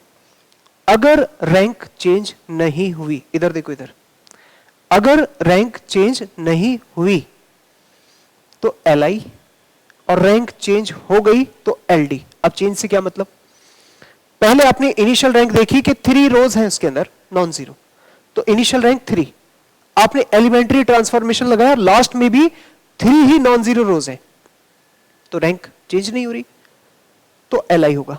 और अगर आपने एलिमेंट्री ट्रांसफॉर्मेशन यूज किया और पाया कि सॉल्व करने के बाद आपकी रैंक 2 ही नॉन जीरो बची, तो रैंक चेंज हो गई, फिर LD। बात समझ में आई। If row final, row final changed, changed, then LI, LI, if row final, final, अच्छा ये उल्टा लिख दिया मैंने, unchanged होना चाहिए, row final unchanged, unchanged, और इधर लिखेंगे changed, then LD। ये जितना तुम्हें समझने में टिपिकल लग रहा है उतना नहीं है, क्वेश्चन में देखना अभी बहुत इजी है। आपने एक मैट्रिक्स बनाना है, गिवन जितने भी वेक्टर्स हैं उनका, पहले चेक करो इनिशियली कितनी रोज नॉन जीरो है, तो वो हमारी इनिशियल रैंक होगी। फिर आप एलिमेंट्री ट्रांसफॉर्मेशन लगाएं और फिर उसके बाद चेक करें कि उसकी रैंक कितनी है फाइनल। अगर वो चेंज हो गई तो LD, और चेंज नहीं हुई तो LI। ये है हमारा वर्किंग रूल। इसी वर्किंग रूल को आपको बिल्कुल भी रटना नहीं है, कुछ नहीं, क्वेश्चन में देखो इसको सीधा डायरेक्ट कैसे अप्लाई करते हैं। ये देखो यहां पहला क्वेश्चन, ऐसे सवाल लिखा आएगा, क्या है, show that the vectors S are linearly independent. कुछ भी नहीं करना, सिर्फ ऐसे करना है सॉल्यूशन। एक मैट्रिक्स बनाना है A मैट्रिक्स बनाना है, या इसे A ही लिख दो बस, कि A जो है एक मैट्रिक्स है। 1 2 -3 फर्स्ट रो बनाओ, 1 -3 2 सेकेंड रो, 2 1 -1 2 -1 5 थर्ड रो। तो ये तो हमने बनाया A मैट्रिक्स, इसका A। तो ये पहला स्टेप है, देखो यहां कि आप यहां A मैट्रिक्स बनाओ। अभी इसकी रैंक चेक करो, तो अभी इनिशियल रैंक आपको देखने से क्या लग रही है, इसकी कितनी रैंक है, रो इनिशियल, अगर हम कहें रो इनिशियल इनिशियल रैंक 3 लग रही है। 3 नॉन जीरो रोज हैं इसके अंदर, 3 पंक्तियां हैं नॉन जीरो, पूरी जीरो नहीं है ना, तो उसी को आप क्या बोलते हैं, रैंक बोलते हैं। 12th क्लास में पढ़ा है ना इतना बेसिक सा। आगे हमारा रैंक का एक अलग चैप्टर भी है, उसमें भी सीखेंगे number of non zero rows. फिलहाल के लिए अभी इतना समझ लो कि number of non zero rows गिनी जाती है, 1 रो 2 3, पूरी फुल जीरो अभी देखने से नहीं हमें लग रही है, तो हमारे हिसाब से इनिशियल रैंक कितनी है इसकी, 3। अब हम इसमें एलिमेंट्री ट्रांसफॉर्मेशन लगाना स्टार्ट करते हैं। उसके लिए क्या किया जाता है, ध्यान से सुनना, ये 12th क्लास में सीखा होगा। पहली सिचुएशन ये होती है कि यहां फर्स्ट पोजीशन पे 1 बना लो। जैसे ही 1 बनाया आपने, उसके नीचे सभी 0 बनाने हैं। पहली पोजीशन ये 1 और उसके नीचे सभी 0, फिर उसके बाद ये डायगोनल पे 1 बनाते जाओ और डाउनवर्ड्स 0 करते जाओ। उसे कहते हैं हम upper triangular method, equivalent form भी कहते हैं उसे, आगे पढ़ेंगे, नाम से बिल्कुल भी मत घबराओ। अभी जो मैं बोल रहा हूं, आप यहां 1 बनाए उसके नीचे सभी 0, फिर यहां 1 बनाए उसके नीचे सभी 0, बस ऐसा करने की कोशिश करें। तो फिलहाल अभी यहां 1 बना हुआ है, कोई दिक्कत नहीं है। अब क्या लिखें कि आप R2 में ऑपरेट करेंगे R2 माइनस R1, और R3 में ऑपरेट करेंगे R3 माइनस R1, ऐसे। और R1 जो है वो फिक्स कर दो उसे, R1 फिक्स्ड, उसे हम कुछ भी नहीं कह रहे। तो जिस रो के बारे में हमने कहा एक फिक्स्ड, और जो बाकी बच रही है उस फिक्स्ड को उन बाकी से माइनस करना है। अच्छा ये गलत हो गया, ठीक है।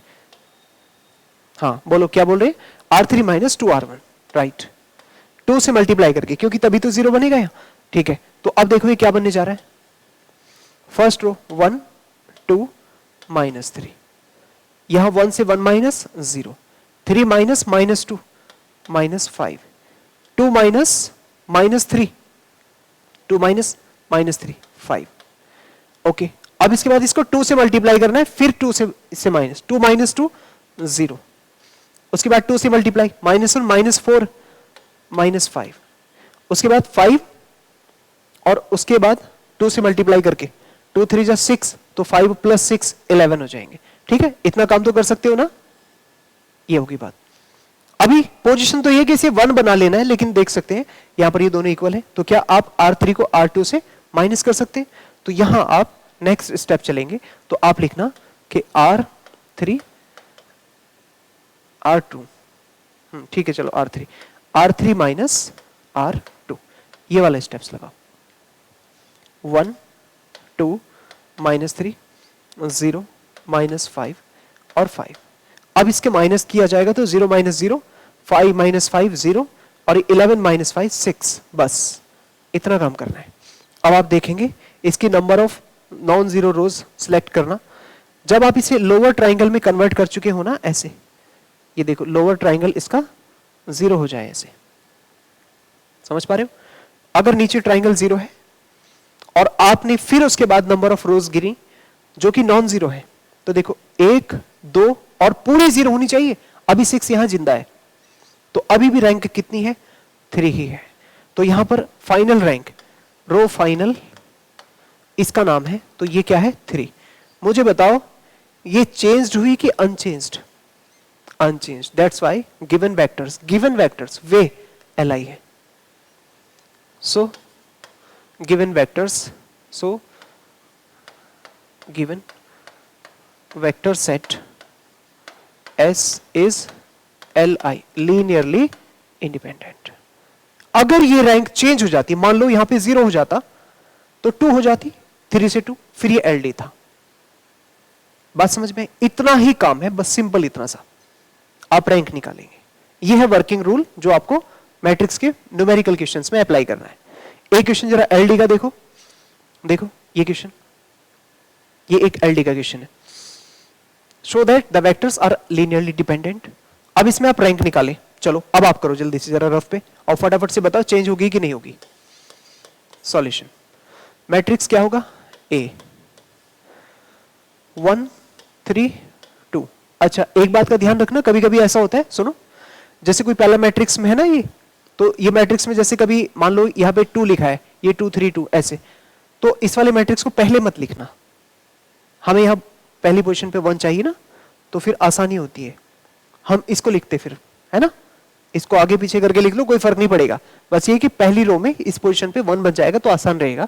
तो फिलहाल अभी ये 1 अपने आप से लिखा हुआ है, इस बात का थोड़ा ध्यान रखना, मैं ये कहना चाहता हूं आपसे, ठीक है। 1 - 7 - 8 फिर 2 1 -1। अभी फिलहाल रैंक बताओ कितनी है। अभी इसकी रैंक जो है रो आई 3 है। रो आई समझ गए ना, इनिशियल रैंक। अब जल्दी से इसमें एलिमेंट्री ऑपरेशन लगाओ और फिर बताओ क्या बनेगा ये। हाँ क्या लिखें, R2 R1 को फिक्स कर दो पहले, R1 fixed, okay, R2 minus R1 और R3 माइनस 2R1, ये ऑपरेशन लगेगा, लगाइए 1 3 2, ये तो फिक्स्ड है। 1 - 1 0, -7 -3 -10 और फिर -8 -2 फिर से -10, 2 से मल्टीप्लाई करके तो ये 0 हो जाएगा। 2 मल्टीप्लाई करेगा 6 तो -5, ऐसे -5 और यहां भी करेंगे तो -5, ऐसे -5। अब देख सकते हैं आप ये सेकंड और थर्ड रो ना आपस में 2 से मल्टीप्लाई करके माइनस करेंगे, पूरी रो 0 हो जाएगी, पूरी रो 0। तो चाहे तो आप R3 को 2 से मल्टीप्लाई करके ऊपर जोड़ दे या उसको हाफ से डिवाइड करके नीचे जोड़ दे, ठीक है, जो मर्जी आप कहें। तो मैं R3 को कर रहा हूं, R3 माइनस 1/2 R2, तो क्या आएगा 1 3 2 0 -10 -10 और ये आएगा 0 0 0। अब बताओ, बस एक रो 0 हो जाए रैंक चेंज हो जाएगी। पूरी रैंक क्या है वो नहीं आपने निकालनी, बस ये देखना है कि अभी रैंक चेंज हुई कि नहीं। तो यहां पर आप देख पाएंगे कि रैंक चेंज हो चुकी है। तो जो रो F है वो कितना हो रहा है, वो 2 हो रहा है, चेंज्ड है ना, चेंज्ड, सो लीनियरली डिपेंडेंट। ये है बस पूरा कॉन्सेप्ट। रैंक निकालो, चेक करो, रैंक चेंज हुई तो LD, चेंज नहीं हुई तो LI। सिंपल है, देखना जरा ये क्वेश्चन, LI है कि LD। थोड़े से बड़े वेक्टर्स भी आ सकते हैं, तो जैसे ये 1 2 3 4 5, 1 2 3 4, 4/5 का मैट्रिक्स बनेगा। तो इसमें भी आपको रैंक चेक करनी है, टेस्ट फॉर लीनियरली इंडिपेंडेंस और डिपेंडेंस इन V5। 5 डायमेंशन के पॉइंट है, तो सबसे पहले आप A को जनरेट कर ले। देखो मैं ये बात कह रहा था आपसे, इधर सुनो, जैसे पहला वेक्टर यहां पे 0 लिखा है तो मैं इसे नहीं लिखना चाहूंगा, यहां मैं इस वाले वेक्टर को लिखना चाहूंगा जिसमें यहां पे 1 आए पहली पोजीशन पे। क्या आपको समझ में आया है? आगे पीछे वेक्टर्स लिख सकते हैं, हालांकि आप वेक्टर्स बनाएंगे दोबारा से डिटरमिनेंट लिखेंगे तो जगह गिर जाएगी आपकी, इस वजह से पहले ही डिसाइड कर लो कि कौन से वेक्टर को आप पहले रखना चाहते हो। इसको पहले रख दो, इस पोजीशन पे 1, ये रख सकते हो या लास्ट वाला भी रख सकते हो। इतनी बात समझ में आई? हाँ जी, तो क्या करिएगा 1 0 1 0 1, उसके बाद 0 1 0 1 1, फिर 0 1 0 1 1, बस हो गया काम। क्या तुम्हें दिखाई दिया, कुछ दिखाई दिया? हाँ, रो इनिशियल जो है वो 4 है, अभी रो इनिशियल 4 है, लेकिन जरा थोड़ा सा ध्यान दो, यहां पर ये जो R2 है ना और ये R3 है, बस इतने से काम हो जाएगा आपका। अगर आप यहां पर R2 माइनस R3 भी कर देते हो ना तो रैंक आपकी चेंज हो जाएगी। बस हमें यहां चेंज से मतलब है, क्या रैंक है ये नहीं हम इस सवाल का निकाल रहे, वो नेक्स्ट चैप्टर में निकालेंगे कभी बाद में कि क्या रैंक है। इसका क्वेश्चन का भी एग्जाम में पूछा जाता है, लेकिन अभी फिलहाल हमें चेंज हो रहा है कि नहीं, बस इससे बात चला देनी है। तो आप यहां पाएंगे कि A जो है पूरा मैट्रिक्स सॉल्व करने की जरूरत नहीं है, 1 0 1 0 1 और फिर R2 माइनस R3 करेंगे तो ये पूरी रैंक सेकेंड वाली 0 हो जाएगी, 0 1 0 1 1। बाकी को कुछ भी नहीं हम सॉल्व कर रहे हैं, बस इतना ही हमें चेक करना था कि चेंज होगी कि नहीं। तो यहां पर जो रो F अगर अभी हम गए इस स्थिति में रो F, तो यहां पे 4 है, बस ये देखो कि चेंज हो गई है, चेंज्ड, सो लीनियरली डिपेंडेंट। हाँ, अच्छा 3, ठीक है, तो ये 3 हो गई है, चेंज हो गई है, सॉरी 3 हो गया, चेंज हो गई, तो एलडी हो जाएगा। समझ में आई बात? ऐसा कभी देख लेना कि थोड़ी सी मेहनत करनी पड़े तो चेंज होगा या नहीं होगा। ज्यादातर बड़े जो मैट्रिक्स होंगे उनमें चेंज हो जाएगी, ठीक है। जो बड़े मैट्रिक्स होंगे जरूर एक रो कंप्लीट जीरो होगी वहां, इस बात का ध्यान रखना।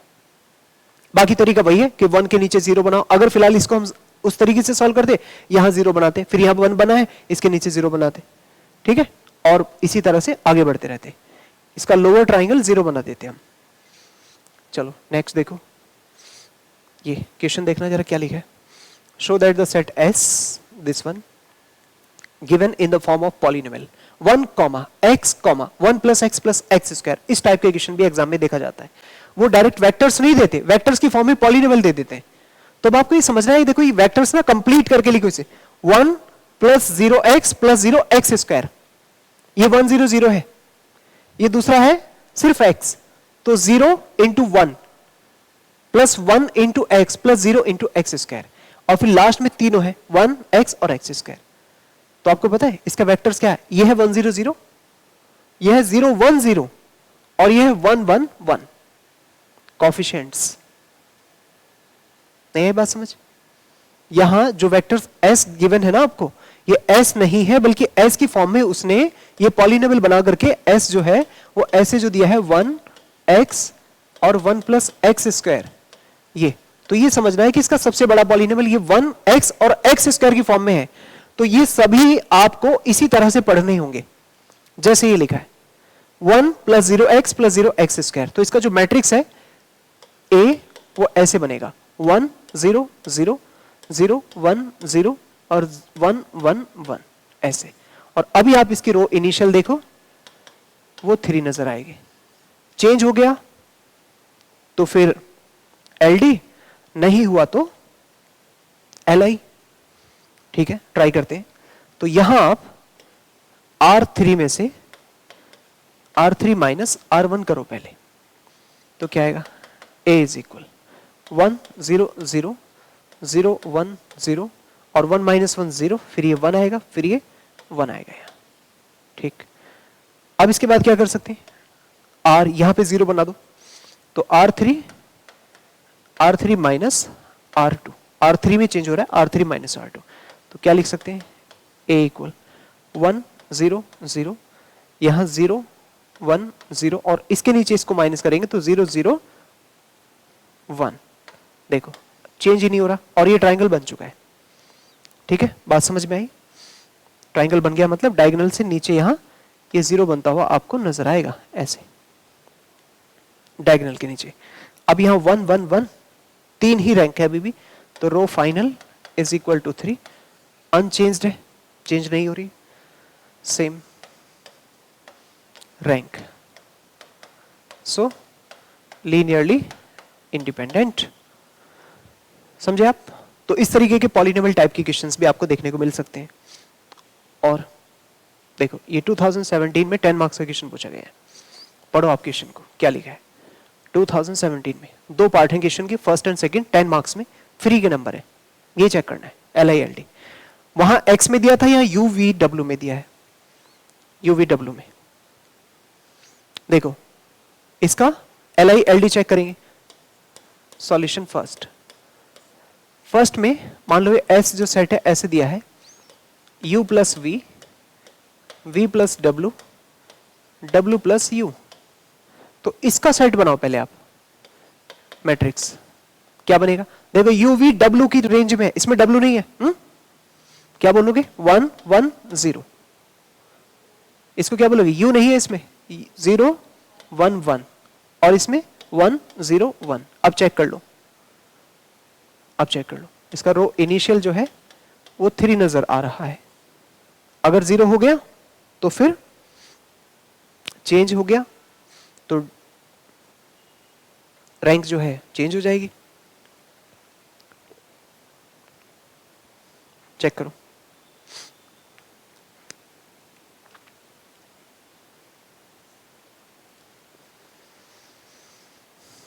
एक आसान तरीका बताओ रैंक चेक करने का, मुझे आ रहा है अभी थोड़ा बताने का मन, बताना नहीं चाह रहा था मैं, लेकिन मैं बता देता हूँ। चलो इधर सुनो, रैंक में बताता मैं आपको, लेकिन अभी सुन लो। देखो जी, सुनो जरा, काम की बात है। अगर कभी 3/3 का डिटर्मिनेंट मिले ना, तो आप ना इसका मैट्रिक्स का डिटर्मिनेंट निकाल के दे देना। अगर डिटर्मिनेंट 0 आ गया तो पक्का इसकी रैंक 3 से कम होगी। 0 इसीलिए आएगा उसका डिटर्मिनेंट क्योंकि कोई एक रो 0 हो जाएगी, एक रो 0 हो जाएगी तो डिटर्मिनेंट 0 आएगा।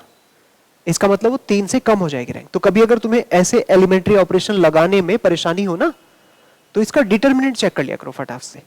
अगर डिटर्मिनेंट इसका 0 नहीं है तो फिर बोलो कि रैंक इसकी 3 ही रहेगी। और अगर 0 आ गया तो इसका मतलब कोई एक रो 0 हो रही होगी, रैंक बदलेगी और फिर ये चेंज हो जाने की वजह से एलडी हो जाएगा। समझे आप? करके दिखा देता हूं। इसमें आप ना other method, other way to check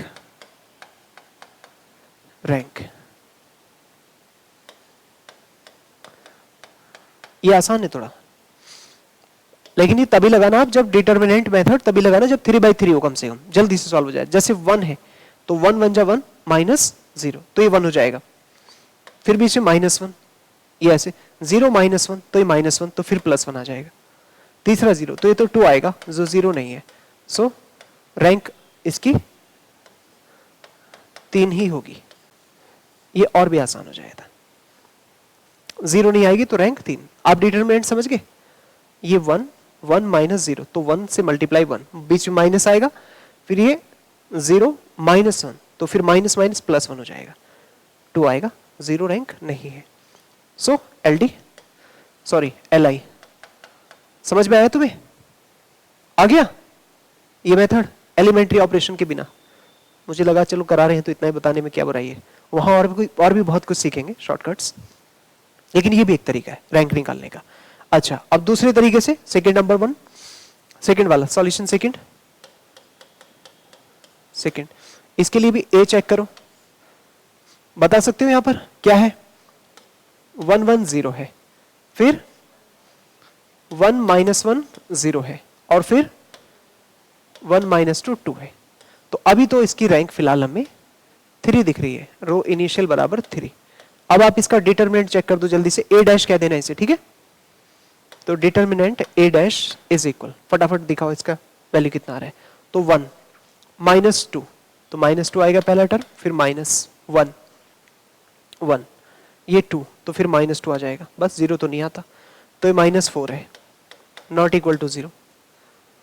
सो इसकी रैंक फाइनल भी 3 ही होगी। सो क्या होगा? ये भी एलआई होगा। देख रहे हो 10 नंबर है इस बात के, इतनी छोटी सी बात के। बोलो, भारी काम है? आसान है, बहुत आसान है। इसलिए लीनियर अलजेब्रा को आप टफ ना समझे, बहुत इजी बुक है। कॉन्सेप्ट सीख लो बस, कॉन्सेप्ट के ऊपर बेस्ड कैसे भी क्वेश्चन पूछ ले आपसे। वो क्वेश्चन में थोड़ा सा आपको ना डरावना सा बना के लिखेंगे, उसे देख के डर लगेगा क्वेश्चन को। जैसे आपने उसका स्टार्ट किया, सॉल्यूशन उसका जरूर निकाल लोगे आप, ठीक?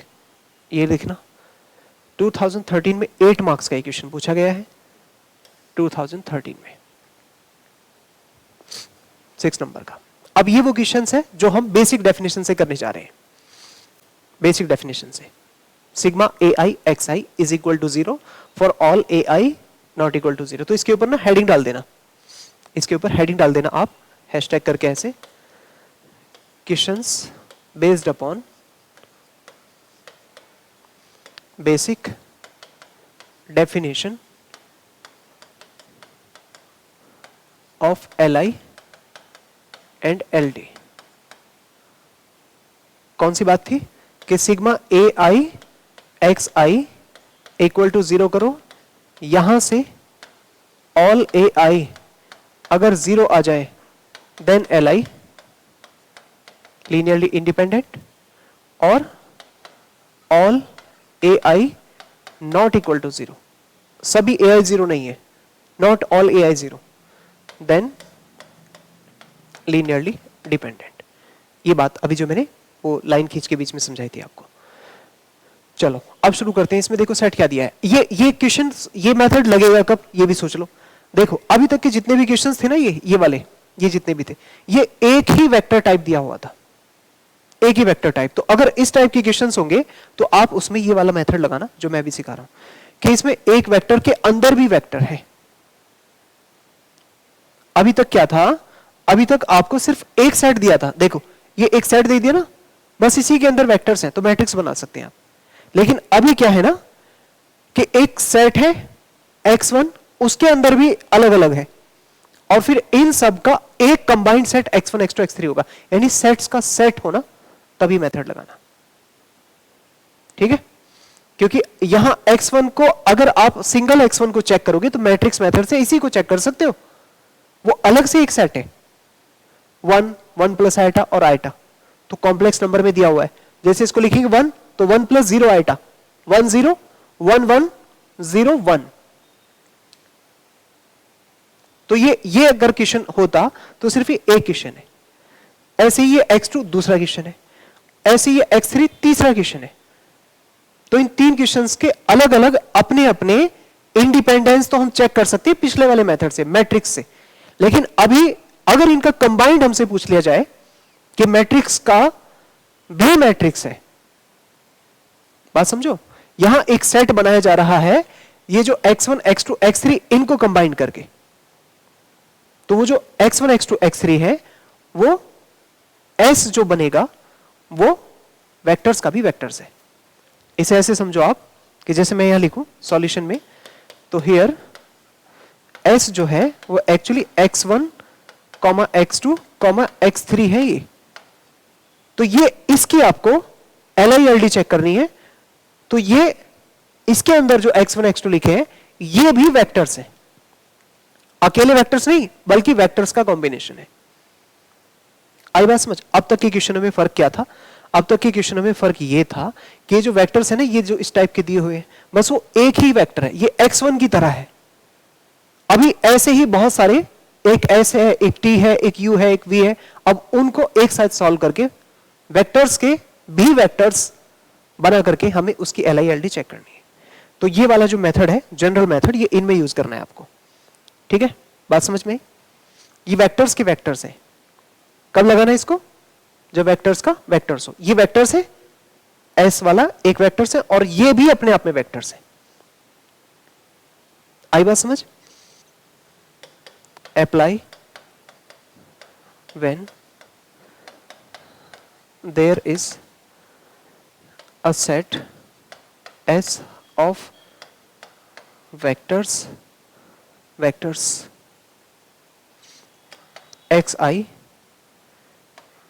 which is further set of vectors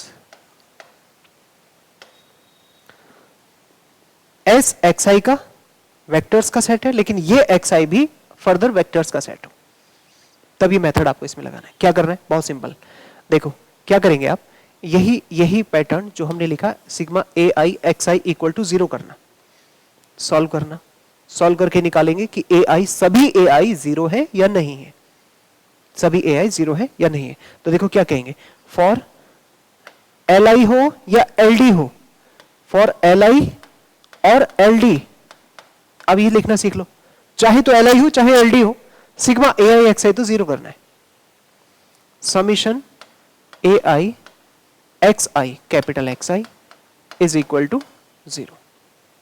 क्या मतलब इस बात का? a1 x1 a2 x2 a3 x3 is equal to 0।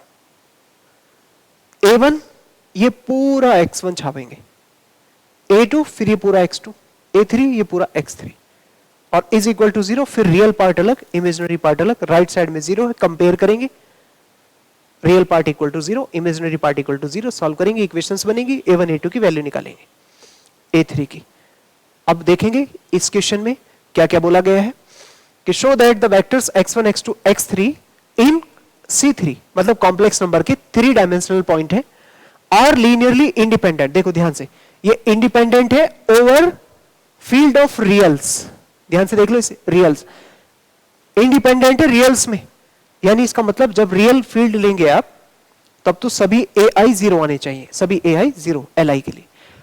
And but linearly dependent over the field of complex. तो अगर कॉम्प्लेक्स होगा उसके ऊपर सभी के सभी ए आई जीरो नहीं आएंगे. ये करना है. कहती बात समझ में आई? तो फिलहाल हम इस लाइन पर पहुंचे और यहां इन सब की वैल्यू हम रखना शुरू करते हैं. x1 x2 x3 आप मुझे बता दो कितने लिखे हैं. देखो a1 और x1 की वैल्यू क्या है? 1 1 प्लस आयटा और आयटा ब्रैकेट में 1 1 प्लस आयटा और आयटा प्लस a2 a2. हाँ जी, iota minus iota 1 minus iota, तो iota minus iota 1 minus iota plus a3 a3. देखो थर्ड वन क्या है? 0 1 minus 2 iota 2 minus iota 0 1 minus 2 iota 2 minus iota is equal to 0. ये लिखा है क्या? चेक कर लो एक बार. थर्ड वाला चेक कर लेते हैं. 0 1 माइनस 2 आयटा और 2 माइनस आयटा बिल्कुल ठीक है. तो इस टाइप के क्वेश्चन में जब फंक्शन वेक्टर्स का भी वेक्टर्स हो उस टाइप में आपको जनरल मेथड लगाना है. अब बहुत सिंपल काम, इनको आपस में पहले आराम से मल्टीप्लाई कर लो. देखो कोऑर्डिनेट वाइज इसे क्या लिखेंगे? a1 comma a1 plus eta a1 फिर कॉमा आयटा a1 प्लस इसे क्या लिखेंगे? Eta a2 minus eta a2 a2 minus eta a2 plus अब थर्ड वन 0 आएगा पहला, फिर a3 माइनस 2 आयटा a3 और 2a3 minus iota a3 is equal to 0. बात समझे आप? अब इनको कोऑर्डिनेट वाइज जोड़ दीजिए. फर्स्ट वाला फर्स्ट में, सेकंड सेकंड में, थर्ड थर्ड में. क्या बनेगा? देखो ध्यान से देख के, स्क्वायर ब्रैकेट लगाता हूं. a1 रियल वाला पार्ट एक साथ देखो, a1 आयटा a2 और 0, तो क्या आएगा? a1 plus eta a2. ध्यान से देखते हुए, first part a1 eta a2 plus 0. इसमें भी रियल और इमेजिनरी सेपरेट करते हुए कॉमा कॉमा. चलो एक बार मैं सबको जोड़ देता हूं फिर सेपरेट कर लेंगे, नहीं तो कंफ्यूज हो जाओगे आप. क्या आएगा? a1 प्लस आयटा a1 ये आया, फिर आगे से माइनस आयटा a2, फिर आगे से a3 माइनस 2 आयटा a3 ऐसे. ठीक, ओके. अब third one eta a1 eta a1 फिर last a2 minus eta a2 eta a2 और फिर plus 2 a3 minus iota a3 is equal to 0 चल रहा है. ठीक है, 0 हो गया. अब इनमें से भी आप रियल और इमेजिनरी पार्ट्स अलग करो. इसके तो रियल इमेजिनरी पहले से ही अलग है. आयटा a2 कॉमा, इधर देखो, इधर यहां a1 a3 रियल है, आयटा वाले पार्ट एक साथ, तो क्या करेंगे? एक ब्रैकेट में a1 प्लस a3 एक साथ और plus eta common, eta common, और उसके बाद देखो क्या? a1 minus a2 minus 2a3. बस ये बात आपको समझनी है, बहुत इंपॉर्टेंट चीज है. कॉमा, यहां देखो रियल a2 और 2a3, तो a2 प्लस 2a3 ऐसे, a2 प्लस 2a3 और eta common, eta common a1 minus a2 और माइनस a3 ऐसे इज इक्वल टू 0. यहां तक पहुंच गए हम. पहुंचे क्या? ठीक है. अब ये जो है ये तीन कोऑर्डिनेट्स लिखे x y z और इक्वल टू 0 लिखा है, तो ये भी इक्वल टू जो 0 है ना, ये 0,0,0 है एक्चुअली. तो जब आप इसे कंपेयर करेंगे तो यहां से आपको तीन इक्वेशन मिलने वाली है. ऑन कंपैरिजन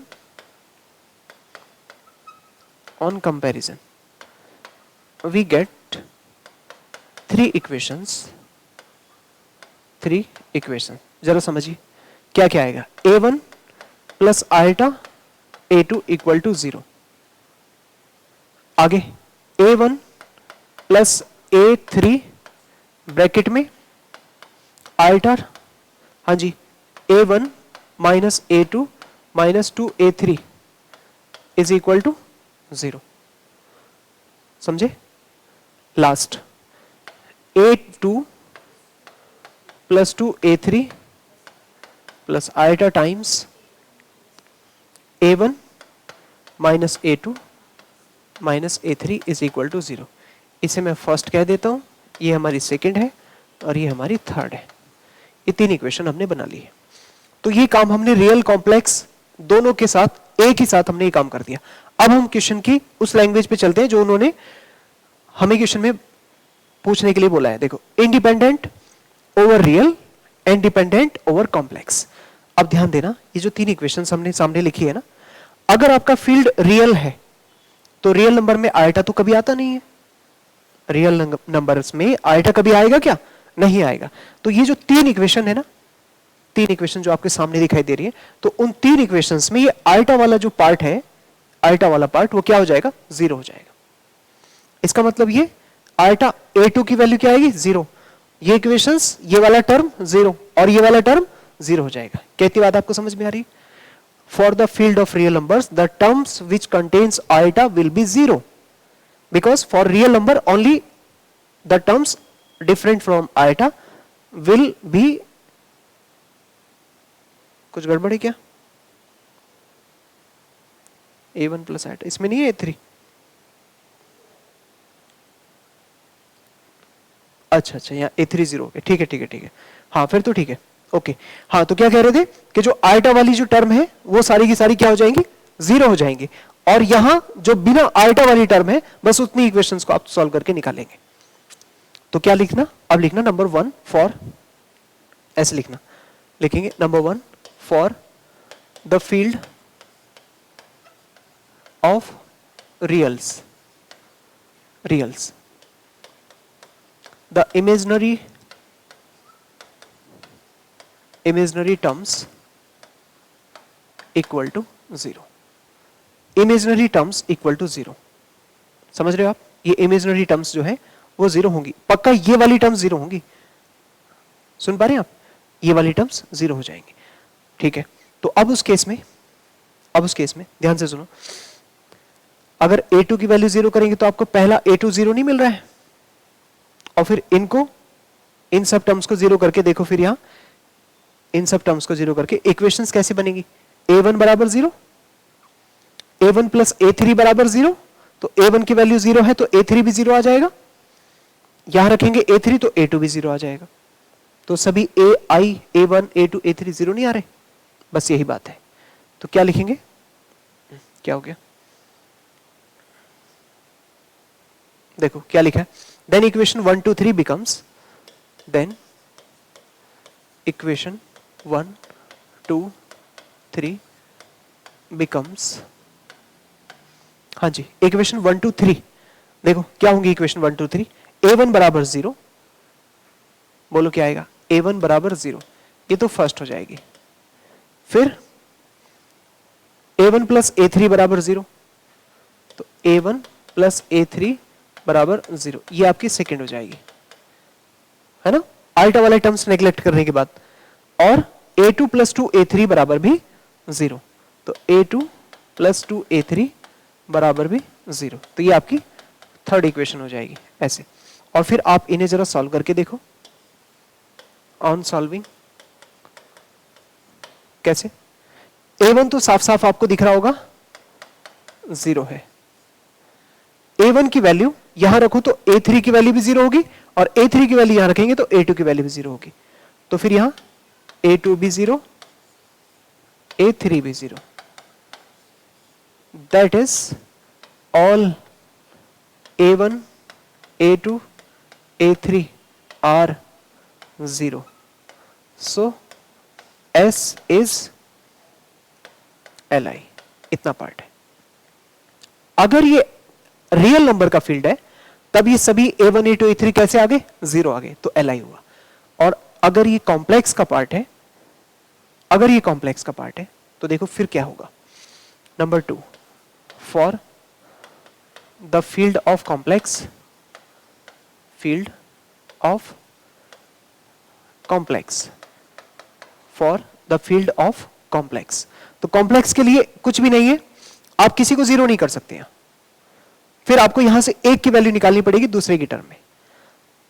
जैसे मान लो यहां पर a1 की वैल्यू माइनस आइटा a2 आएगी, समझ पा रहे हो, a1 की वैल्यू माइनस आइटा a2, तो फिर a1 की वैल्यू यहां रखेंगे आइटा a2 इस वाले पार्ट्स में, और उनको सॉल्व करने के बाद जो a1 a2 की वैल्यू आएगी, अगर a2 की वैल्यू जीरो नहीं है, आइटा की टर्म्स में रहेगा, तो फिर ये वाला जो इक्वेशंस है वो भी कुछ नॉन जीरो टर्म्स में आएगा। ये है बस बात। आपको क्या करना है, लिखेंगे then from one a1 is equal minus eta a2, eta की टर्म्स में आएगा ये, आई बात समझ। सो a1 की टर्म्स, a1 की वैल्यू a2 के ऊपर डिपेंड कर रही है। अगर a2 जीरो नहीं है तो फिर आइटा इमेजिनरी पार्ट तो रहेगा ना। फॉर कॉम्प्लेक्स a2 जीरो नहीं होगा, आइटा चाहिए ना उसको, सो LD हो गया, कम से कम एक नॉन जीरो हो जाए।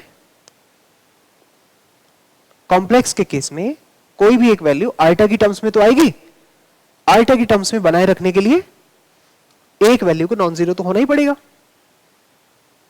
समझ में आ रहा है। अगर नॉन जीरो होगा तब उस केस में बाकी जो बची हुई वैल्यू अगर नॉन जीरो होगी तो एक वैल्यू आपको चाहिए, बस LD हो गया। इतनी छोटी सी बात से कह सकते, नहीं तो दूसरा तरीका ये है, इन सभी इक्वेशंस में वापस सारी सब्स्टिट्यूट करने के बाद वैल्यूज आप पाएंगे कि वो किसी a2 की टर्म में ही सारी वैल्यूज आ रही है, और फिर लास्ट में भी हम यही कहेंगे कि अगर कॉम्प्लेक्स नंबर बना के रखना है तो a2 जीरो नहीं है, मान लो वो k है, a2 की वैल्यू k है, तो फिर a1 की वैल्यू आइटा k टाइम्स हो जाएगी। a2 की वैल्यू अगर 1 है तो a1 की वैल्यू माइनस आइटा हो जाएगी। सुन पा रहे हो। तो यहां बस हमें एक छोटी सी बात कहनी है कि अगर a2 जीरो नहीं है तब उस केस में ये आइटा वाला टर्म्स बचा रहेगा, और सिंपल क्या हो जाएगा, LD हो जाएगा। नहीं तो पूरा सॉल्व करके लेके आना पड़ेगा तीनों इक्वेशंस, और फिर उसमें भी यही कंक्लूड करना पड़ेगा कि कोई एक जीरो नहीं है, एक जीरो नहीं हुआ बस आपका LD, सिंपल। आई बात समझ। थोड़ा सा लेंदी हो गया इसलिए मैं इसको शॉर्टकट में यही निपटा रहा हूं। तो ये हुआ LD का पार्ट। इसी तरह से एक क्वेश्चन ये वाला है जो आप घर पे करके देखना, 10 मार्क्स में पूछा गया था ये यूपीएससी के अंदर। क्या है ये, E1 minus E2, E2 minus E3, En minus 1 En, और En माइनस वापस से E1, En minus 1 is linearly independent. थोड़ा सा हिंट दे देता हूं, उसको समझ लो। यहां जो इसका आप समीशन AI XI लिखेंगे तो वो कैसे होगा, इसे ऐसे लिखेंगे A1 और X1 ये है E1 minus E2, A2 E2 minus E3, ऐसे A3 एंड सो ऑन, इस तरह चलता जाएगा। लास्ट में AN कहूं तो En minus E1, En minus E1, ऐसे एक सीक्वेंस बन गई है, समझ में आ रहा है। देखो A1 E1 minus A2 E2 और A2 E2 आगे लिखा है। E1 माइनस E2 है ना, तो E1 माइनस E2 और E2 माइनस E3, तो E2 माइनस E3 उसके साथ A2 आएगा। तो हमने ये कहा कि अगर आप इसे मल्टीप्लाई करेंगे तो थोड़ा सा जरा मैनेज करके देखो। ये A1 E1 फर्स्ट टर्म अलग, तो A1 E2 E2 के साथ अगला जस्ट आपको E2 मिलेगा A2 वाला, फिर A3 E3 मिलेगा, इसके जस्ट अगला मिलेगा आपको A3 E3 वाला, और ऐसे ही करते करते लास्ट में देखो ये जो एक पेयर यहां सिंगल बचा था A1 E1 का, ये पेयर्ड होगा लास्ट वाले के साथ AN E1। तो इनको पता है कैसे लिख सकते हैं, इनको ऐसे लिख सकते हैं E1 इंटू ब्रैकेट में E1 इंटू ये फर्स्ट वाला A1, तो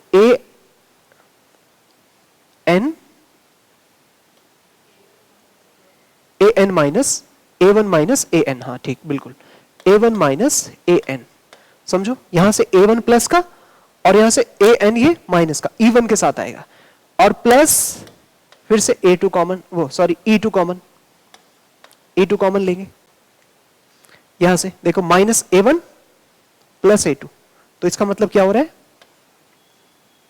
A2 माइनस A1, ठीक है, समझ पा रहे हो, ये प्लस में आएगा E2, और इसी तरह से सीक्वेंस बनती चली जाएगी। अब आगे E3 लिखेंगे तो E3 लिखेंगे तो इसी सीक्वेंस में लिख दो A3 minus A2 and so on, last में En कॉमन आएगा तो क्या कहेंगे an माइनस an माइनस 1 और is equal to 0, is equal to 0। अब ये जो एक्सप्रेशन है, अब मैं थोड़ा सा E1 E2 E3 के बारे में आपको बता दूं। आइडेंटिटी मैट्रिक्स होता है ना, तो n ऑर्डर का आइडेंटिटी मैट्रिक्स अगर आपने कभी सुना हो, जैसे 3 ऑर्डर का तो 1 0 0 0 1 0 0 0 1 ऐसे तो बोलते हो, तो n ऑर्डर के में क्या बोले 1 और n टाइम्स 0 चलता चला जाएगा, 1 0 0 0 0, ये टोटल n टर्म्स होंगी। फिर दूसरा क्या आएगा 0, दूसरी पोजीशन पे 1, तो ये वही वेक्टर्स हैं E1 E2 E3, समझ में है।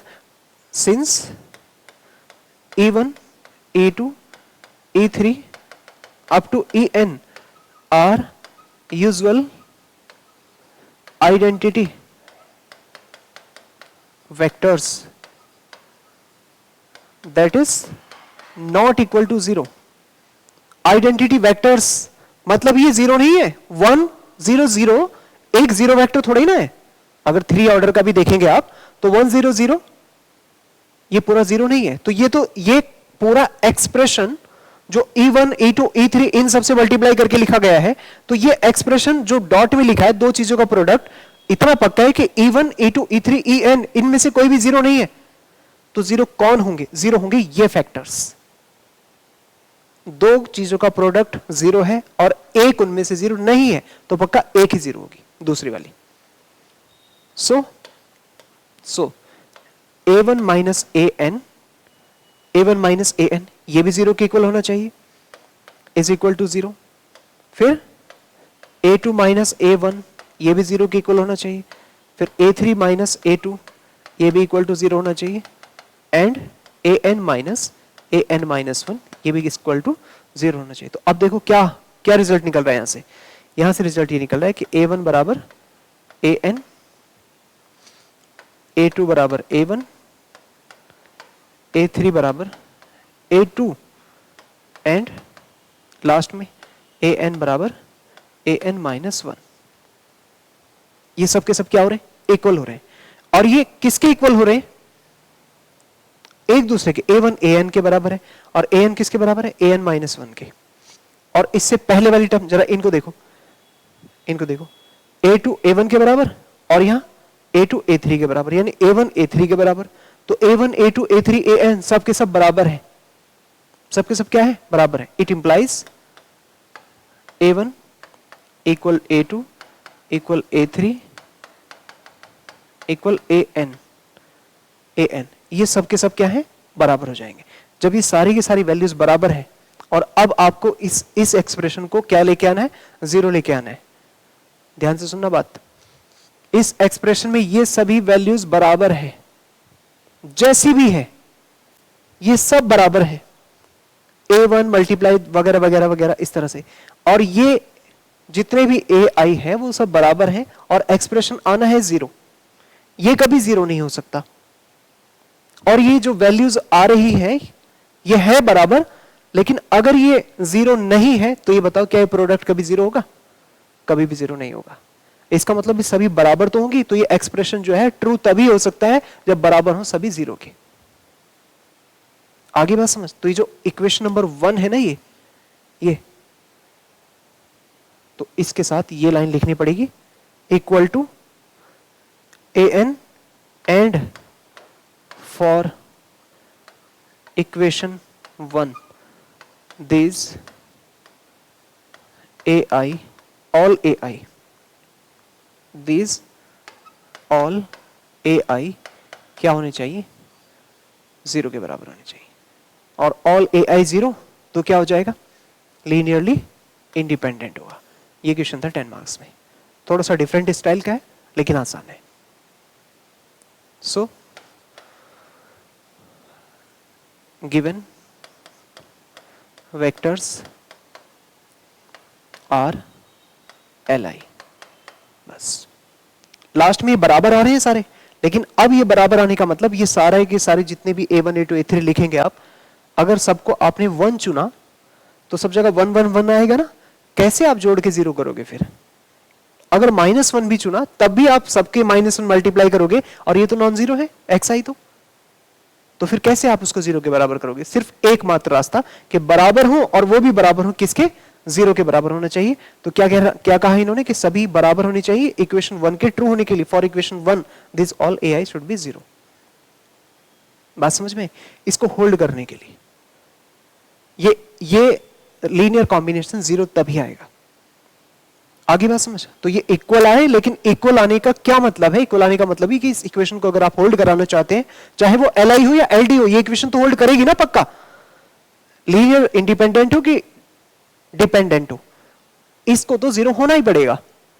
तो यहां जितने भी ये सब बराबर आ रहे हैं, xi तो 0 नहीं है, तो फिर सभी ai क्या होने चाहिए? 0 होने चाहिए। तो यहां से एक रिजल्ट आपको मिला कि सभी बराबर होंगे, लेकिन दूसरा रिजल्ट आप ये इक्वेशन की हेल्प से लिखोगे कि वो बराबर तो होंगे, लेकिन सभी बराबर किसके हो जाएंगे? 0 के। अगर किसी एक पर्टिकुलर वैल्यू के बराबर होंगे 1 के, तो आप कैसे इनको 0 के इक्वल करोगे? कभी भी नहीं कर सकते। E1 क्या है? 1 0 0, वो 0 नहीं है। इस तरह से तो फिर ये था आपका इस तरीके के क्वेश्चंस को सॉल्व करना। एक छोटा सा असाइनमेंट बनाया मैंने आपके लिए, 4 क्वेश्चन है, Li LD चेक करना है इसका। और ये देखो एक क्वेश्चन 2018 में 10 मार्क्स का ही पूछा गया है, ये सीधा 4 ऑर्डर का, एक रो को 0 करने वाला, सीधा मैट्रिक्स मेथड से। इसी टाइप के क्वेश्चन ज्यादा आते हैं। तो इन 4 क्वेश्चंस को सॉल्व करके देखना, देख लो आप एक बार, ठीक है? तो ये था हमारा concept, linear combination, linear span, linearly independent, linearly dependent.